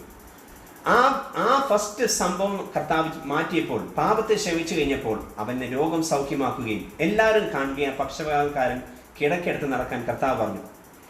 അവൻ കിടക്കെടുത്ത് നടന്നപ്പോൾ രോഗത്തിന് മാത്രമല്ല സൗഖ്യം ലഭിച്ചത്, അവന്റെ ജീവിതത്തിലുണ്ടായിരുന്ന എല്ലാ പാപത്തിൽ നിന്ന് അവന് വിമോചനം കിട്ടി. ഇന്ന് നമ്മൾ വായിച്ച ഭാഗത്തിലേക്ക് വരുമ്പോൾ, യോഹന്നാൻ സുവിശേഷം 5-ാം അധ്യായത്തിൽ വരുമ്പോഴും ഇവിടെ ബെഥേസ്ദ കുളക്കരയിൽ കിടക്കുന്നവന്റെയും ബുദ്ധിമുട്ട് ഇത് തന്നെയാണ്. അവന് സ്വന്തമായി ചെയ്യണമെന്ന് ആഗ്രഹമുണ്ട്. അവന്റെ ജീവിതത്തിൽ അവനറിയാം, ദൂതൻ വന്ന് കുളം കലക്കി കഴിഞ്ഞാൽ ആദ്യം പോയി ഇറങ്ങുന്നവന് സൗഖ്യം കിട്ടും. എന്നാൽ ആ സൗഖ്യത്തിനെക്കാട്ടും വലിയൊരു സൗഖ്യമാണ് കർത്താവ് ഇവിടെ കൊടുക്കുന്നത്. അവന് സ്വയമേ ചെയ്യണം, അവന് സ്വന്തമായിട്ട് ചെയ്യണമെന്ന് ആഗ്രഹിച്ചു നിൽക്കുമ്പോൾ അവന് തടസ്സമായി നിന്നത് പാപത്തിൽ തന്നെയാണ് അവൻ കിടന്നത്. ആ പാപത്തിൽ നിന്ന് കിടന്നത് കൊണ്ട് കർത്താവ് അവിടെ പറയേ, നിനക്ക് ഞാൻ സൗഖ്യം തരുകയെ, നീ കിടക്കെടുത്ത് നടക്ക. അവന് സൗഖ്യമായെന്ന് എപ്പോൾ തോന്നി, കർത്താവ് അവനോട് പറഞ്ഞു കിടക്കെടുത്ത് നടക്കാമെന്ന് പറഞ്ഞപ്പോൾ അവന് സൗഖ്യം കിട്ടി. എങ്ങനെ സൗഖ്യം കിട്ടി? കർത്താവ് ഒന്നേ ചെയ്തുള്ളൂ, അവന്റെ പാപത്തിനെ ആദ്യം ക്ഷമ കൊടുത്തു. പാപത്തെ ക്ഷമിച്ചപ്പോൾ അവന് മനസ്സിലായി. 9-ാം വാക്യത്തിൽ ഇങ്ങനെ എഴുതിയിരിക്കും, ഉടനെ ആ മനുഷ്യൻ സൗഖ്യമായി കിടക്കെടുത്ത് നടന്നു. സൗഖ്യമായതിനു ശേഷമാണ് അവൻ കിടക്കെടുത്ത് നടന്നത്. സൗഖ്യം എങ്ങനെ കിട്ടി? കർത്താവ് പറഞ്ഞത് കിടക്കെടുത്ത് നടക്കാനില്ലേ, സൗഖ്യമാവട്ടെ എന്ന് കർത്താവ് പറഞ്ഞു. കർത്താവ് ഒറ്റ വാക്കോടെ പറഞ്ഞിട്ടില്ല സൗഖ്യമാകാൻ. എന്നാൽ കർത്താവ് അവന്റെ പാപത്തെ ക്ഷമിച്ചപ്പോൾ അവന് സ്വയമേ അവൻ എണീക്കാൻ പറ്റി. കർത്താവിനോട് പറഞ്ഞ അവൻ എക്സ്ക്യൂസ് എന്താണ്? 7-ാം വാക്യത്തിൽ എഴുതിയിട്ടുണ്ട്, രോഗി അവനോട്, യജമാനെ, വെള്ളം കലങ്ങുമ്പോൾ എന്നെ കുളത്തിലാക്കുവാൻ എനിക്ക് ആരുമില്ല. ഞാൻ തന്നെ ചെല്ലുമ്പോൾ എന്ന് വെച്ചാൽ ഞാൻ സ്വയമേ എനിക്ക് ചെയ്യാൻ പറ്റുന്നില്ല എന്ന് വെച്ചാൽ എന്നെ ആരും അവിടെ കൊണ്ടുപോകുന്നുമില്ല. ഞാൻ തന്നെത്താൻ ഞാൻ എന്തെങ്കിലും ശ്രമിച്ച് അവിടെ ചെല്ലുമ്പോഴേക്കും വേറെ ആരെങ്കിലും ആ കുളത്തിലിറങ്ങി സൗഖ്യം ലഭിക്കും എന്ന് വെച്ചാൽ സ്വയമേ എനിക്ക് എന്നെ കൊണ്ട് ചെയ്യാൻ പറ്റാത്തൊരവസ്ഥ. ആ അവസ്ഥ കർത്താവ് ആദ്യം മാറ്റിക്കൊടുത്തു. ഈ ബെഥേസ്ദ കുളക്കരയിൽ കിടക്കുന്ന വ്യക്തിക്ക് കർത്താവ് ചെയ്ത പ്രോസസ്സാണ് ഞാൻ പറഞ്ഞത്. കർത്താവിനോട് അവൻ്റെ പ്രശ്നം പറഞ്ഞു, എൻ്റെ പ്രശ്നം ഇതാണ്, എനിക്ക് സ്വയമേ ചെയ്യാൻ പറ്റുന്നില്ല. ആ സ്വയമേ ചെയ്യാൻ പറ്റാത്ത പ്രശ്നത്തെ കർത്താവ് ആദ്യം തന്നെ എടുത്ത് മാറ്റി. അവനോട് പറഞ്ഞു, നീ കിടക്കെടുത്ത് നടക്കാം. അപ്പോൾ തന്നെ അവന് മനസ്സിലായി എനിക്ക് സൗഖ്യം ലഭിച്ചു എന്ന് 9-ാം വാക്യത്തിൽ എഴുതിയിരിക്കുന്നു. അവന് സൗഖ്യം ലഭിച്ചു എന്ന് അറിഞ്ഞ ഉടൻ തന്നെ അവൻ കിടക്കെടുത്ത് നടന്നു. എന്നാൽ കിടക്കെടുത്ത് നടന്ന വ്യക്തി ആ കിടക്കെടുത്ത് നടന്നപ്പോൾ പരീക്ഷന്മാരും ശാസ്ത്രിമാരും പറഞ്ഞു, നീ കിടക്കെടുത്തിട്ട് എവിടെ പോവുക? നിന്നോട് ആര് പറഞ്ഞു ഈ കിടക്കെടുത്ത് നടക്കാൻ? ഇന്ന് ശബത്തല്ലേ എന്ന് പറഞ്ഞപ്പോൾ അവൻ അവിടെ ഒരു സാക്ഷ്യം പറയേ. ആ സാക്ഷ്യവും വളരെ പ്രാധാന്യമാണ്. ഇന്ന് അതിൻ്റെ 11-ാം വാക്യത്തിൽ ഇങ്ങനെ വായിക്കാം, അവൻ അവരോട്, എന്നെ സൗഖ്യമാക്കിയവൻ കിടക്കെടുത്ത് നടക്കാൻ എന്നോട് പറഞ്ഞു. ആരാണ് അവന് സൗഖ്യമാക്കിയെന്ന് അറിയില്ല, കിടക്കെടുത്ത് നടക്കാൻ പറഞ്ഞവനെന്ന് അറിയത്തില്ല, ഒന്നും അറിയത്തില്ല. പക്ഷേ ഇവിടെ 2 പ്രോസസ്സ് അവൻ്റെ ജീവിതത്തിൽ നടന്നു. കർത്താവ് എന്താ അവനോട് പറഞ്ഞത്?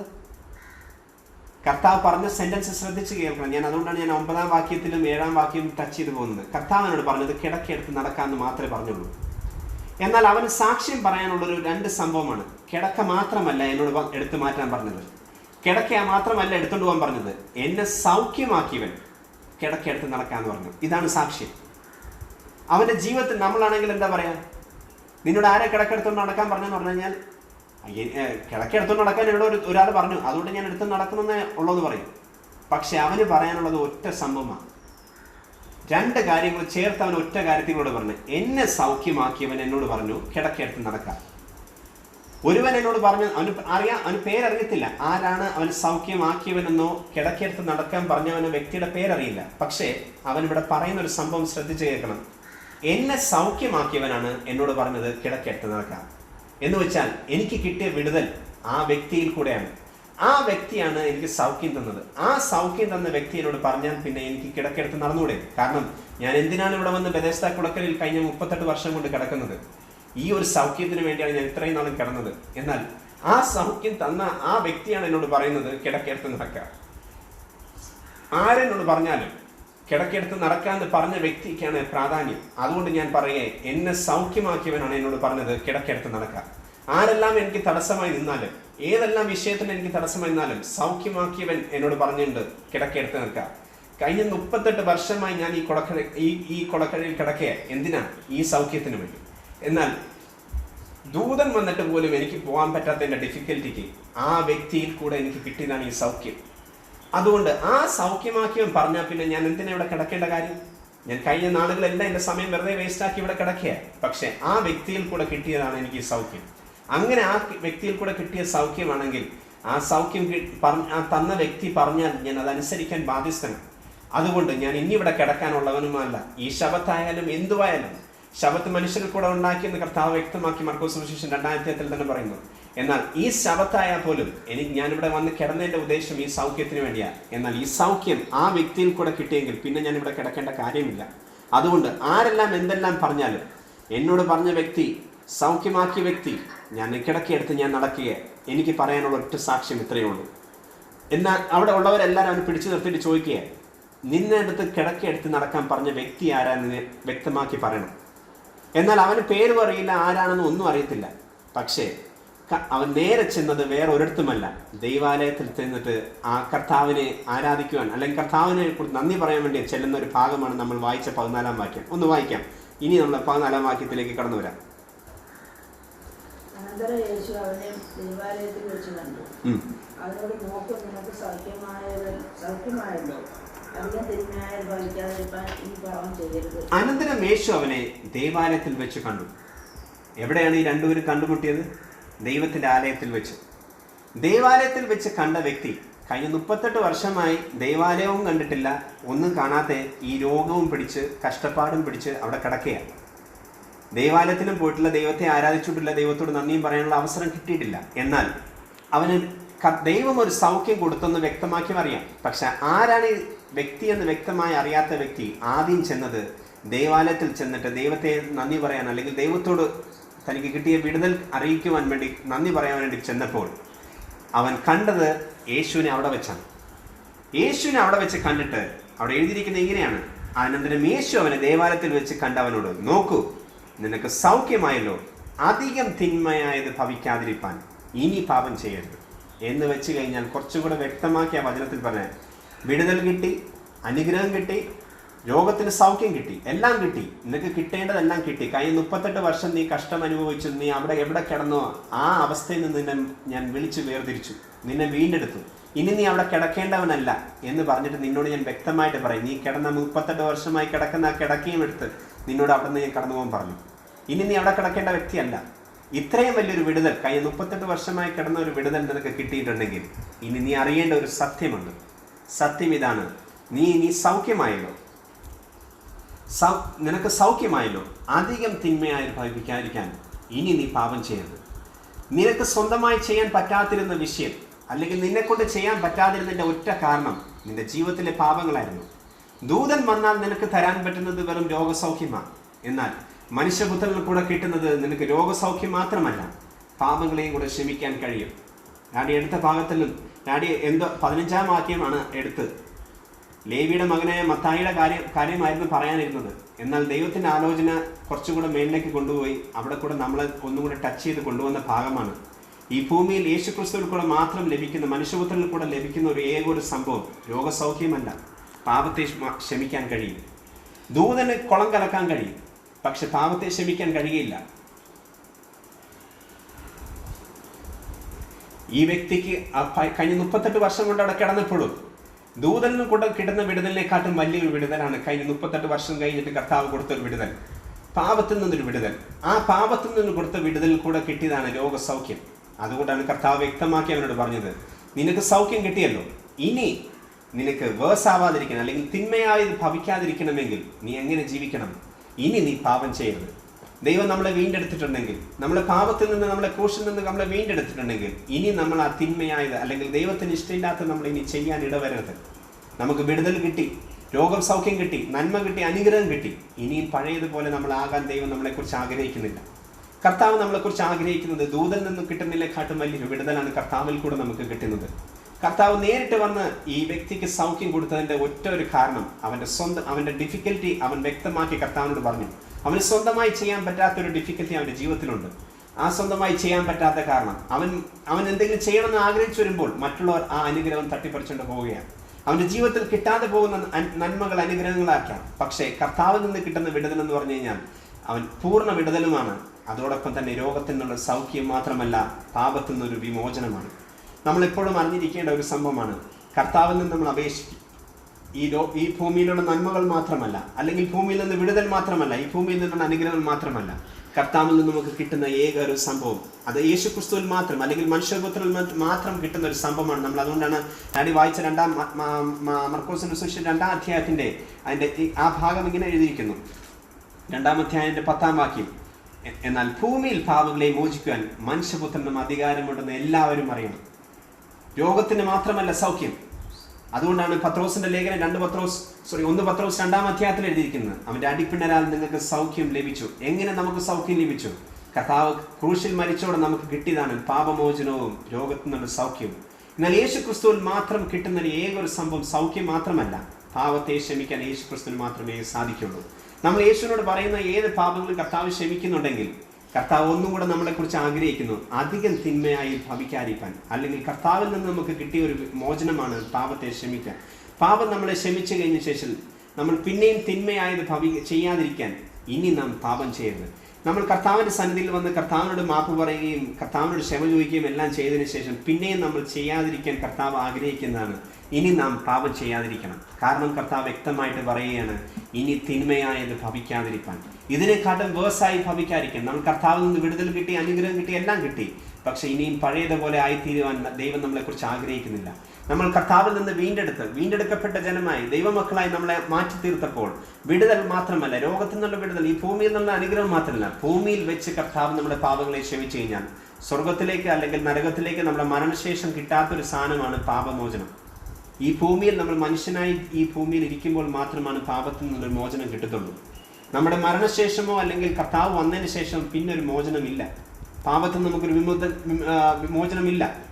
യേശു ക്രിസ്തു പറയേ, മനുഷ്യപുത്രനിൽ നിന്ന് കിട്ടുന്ന ഏതൊരു സംഭവം പാപമോചനമാണ്. അത് പാപത്തിൽ നിന്ന് നമ്മളെ വിമുക്തനാക്കാൻ നമ്മൾ ഭൂമിയിലിരിക്കുമ്പോൾ കർത്താവിനോട് മാത്രം അപേക്ഷിക്കുമ്പോൾ കിട്ടുന്ന ഏതൊരു സംഭവം ആണ് പാപമോചനം. വിടുതൽ കിട്ടും, രോഗസൗഖ്യം കിട്ടും, എല്ലാം കിട്ടും. പക്ഷെ അത് ചിലപ്പോൾ നമുക്ക് ചില രോഗങ്ങൾ നമുക്ക് ഹോസ്പിറ്റലിൽ പോയാൽ ഡോക്ടറിൽ കൂടെയും മരുന്നിൽ കൂടെയൊക്കെ നമുക്ക് ചിലപ്പോൾ സാധിച്ചെന്ന് വരാം. പക്ഷെ യേശുവിൽ കിട്ടുന്ന ഏതൊരു സംഭവം പാപമോചനം. നമ്മുടെ ജീവിതത്തിൽ വിടുതലിന് തടസ്സമായിരിക്കുന്ന വിഷയം ചിലപ്പോൾ പാപമായിരിക്കാം. ആ പാപത്തിൽ നിന്ന് വിടുതൽ കിട്ടിക്കഴിഞ്ഞാൽ, അല്ലെങ്കിൽ പാപത്തിൽ നിന്നോ നമ്മുടെ അനുഗ്രഹത്തിന് തടസ്സമായിരിക്കുന്നത് പാപമാണെങ്കിൽ, ഏതെങ്കിലും വിഷയത്തിന് വിടുതൽ കിട്ടിക്കഴിഞ്ഞാൽ ഇനി നമ്മൾ തിരിഞ്ഞു നോക്കാൻ പാടില്ല. ദൈവത്തിന്റെ ആത്മാവ് നമുക്ക് വാണിംഗ് ആയിട്ട് 14-ാം വാക്യത്തിൽ ഇങ്ങനെ തരുന്നു, അനന്തരം യേശു അവനെ ദേവാലയത്തിൽ വെച്ച് കണ്ടവനോട്, നോക്കൂ, നിനക്ക് സൗഖ്യമായല്ലോ, നോക്കൂ, വിടുതൽ കിട്ടിയല്ലോ, നോക്കൂ, നമുക്ക് അനുഗ്രഹമെല്ലാം ലഭിച്ചു കഴിഞ്ഞു, ഇനി തിന്മയായത് ഭവിക്കാതിരിക്കാൻ ഇനി നാം പാപം ചെയ്യരുത്. ദൈവത്തിൽ നിന്നൊരു വാണിംഗാണ്. കർത്താവിൽ നിന്ന് നമുക്ക് വിടുതൽ കിട്ടി, അനുഗ്രഹം കിട്ടി, എല്ലാം കിട്ടിയിട്ടുണ്ടാവാം. ഇനി നമ്മൾ മുന്നോട്ടുള്ള പോകുന്ന പാതയിൽ നമുക്ക് അനുഗ്രഹിക്കുമ്പോഴും വിടുതൽ കിട്ടുമ്പോഴും എല്ലാം കിട്ടുമ്പോഴും നമ്മൾ ഒന്ന് ഓർക്കണം, കർത്താവിൽ നിന്ന് കിട്ടിയ മോചനം ആണ് ഏറ്റവും വലിയത്. ദൂതൻ കലക്കി കഴിഞ്ഞാൽ കിട്ടാത്തൊരു സംഭവമാണ് യേശു ക്രിസ്തുവിൽക്കിടെ ആ വ്യക്തിക്ക് കിട്ടിയത് പാപമോചനം. ആ വ്യക്തി കിട്ടിയ മോചനമാണ് അവൻ്റെ ജീവിതത്തിലെ ഒരു ട്രാൻസ്ഫോർമേഷൻ ഉണ്ടായത്. ആ വ്യക്തി കിട്ടിയപ്പോൾ അവൻ സാക്ഷ്യം പറഞ്ഞത് ഇത് തന്നെയാണ്, എന്നെ സൗഖ്യമാക്കിയവൻ എന്നോട് പറഞ്ഞു കിടക്കെടുത്ത് നടക്കാം. ഞാൻ ഇനി കിടക്കെടുത്ത് നടക്കാതിരുന്നെങ്കിൽ, അല്ലെങ്കിൽ കർത്താവിന് സൗഖ്യം കിട്ടി, ഞാൻ എന്തിനാണോ അവിടെ 38 വർഷം കിടന്നതിൻ്റെ ഒറ്റ ഉദ്ദേശം എനിക്ക് സൗഖ്യമായിരുന്നു. പക്ഷേ എന്നെ സൗഖ്യമാക്കിയവൻ എന്നോട് പറയാം കിടക്കെടുത്ത് നടക്കാം. ഇനി ഞാൻ അവിടെ കിടക്കേണ്ടവനല്ല, ഇനി ഞാൻ ദൈവത്തിന് വേണ്ടിയുള്ളവനാണ്. അതുകൊണ്ട് ഞാൻ ദൈവാലയത്തിലേക്ക് കടന്നു വരിക. എന്നാൽ ദൈവാലയത്തിൽ വെച്ച് കണ്ടുമുട്ടിയ യേശുവിനെ കർത്താവിന് ഒന്നേ പറയാനുള്ളൂ, ഇനി തിന്മയായത് ഭവിക്കാതിരിക്കാൻ ഇനി നീ പാപം ചെയ്തത്, നിനക്ക് വിടുതൽ കിട്ടി, സൗഖ്യം കിട്ടി എന്ന് നമ്മൾ വിശ്വസിച്ച് മുന്നോട്ട് പോകുമ്പോൾ ഇനി നമ്മൾ പഴയതിലേക്ക് കടന്നു പോകാൻ ദൈവം നമ്മളെക്കുറിച്ച് ആഗ്രഹിക്കുന്നില്ല. കർത്താവിൻ്റെ സന്നിധിയിൽ നമ്മളെ തന്നെ താഴ്ത്തി സമർപ്പിക്കാം.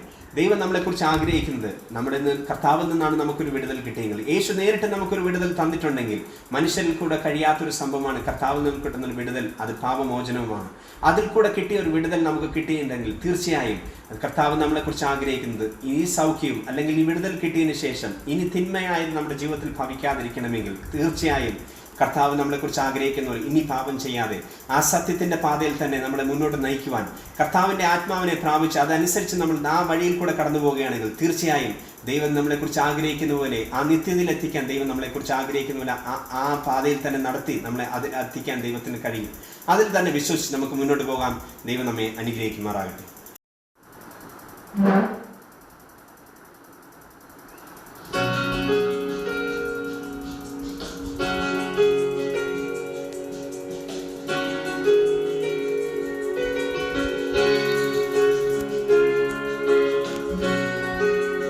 Everyone needs compassion, love that's never failing.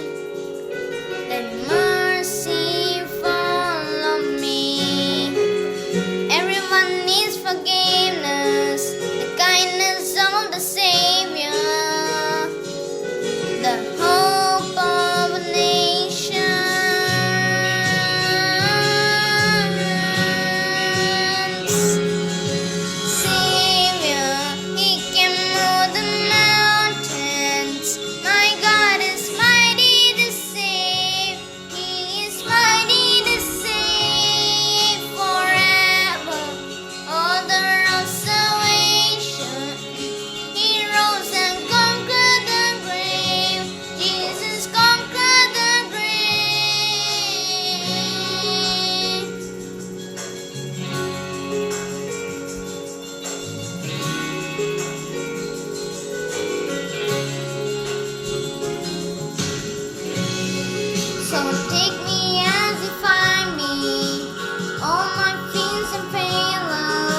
ഉറവിടമാം ക്രിസ്തു നിന്നെ വിളിച്ചിടുന്നു. നിന്നെ വിളിച്ചിടുന്നു.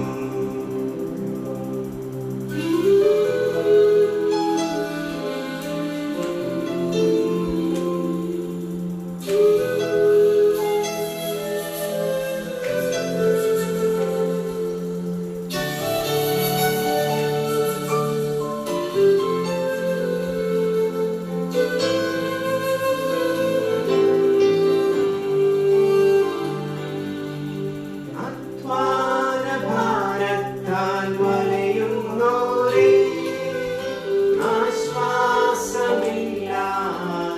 ആശ്വാസമില്ലാതലയുന്നോരേ, അധ്വാനഭാരത്താൽ വലയുന്നോരേ, ആശ്വാസമില്ലാതലയുന്നോരേ, ആണിപ്പാടുള്ളവൻ കരങ്ങൾ നീട്ടി നിന്നെ വിളിച്ചിടുന്നു. ആണിപ്പാടുള്ളവൻ കരങ്ങൾ നീട്ടി നിന്നെ വിളിച്ചിടുന്നു. ആശ്വാസത്തിൻ ഉറവിടമാം ക്രിസ്തു നിന്നെ വിളിച്ചിടുന്നു. നിന്നെ വിളിച്ചിടുന്നു.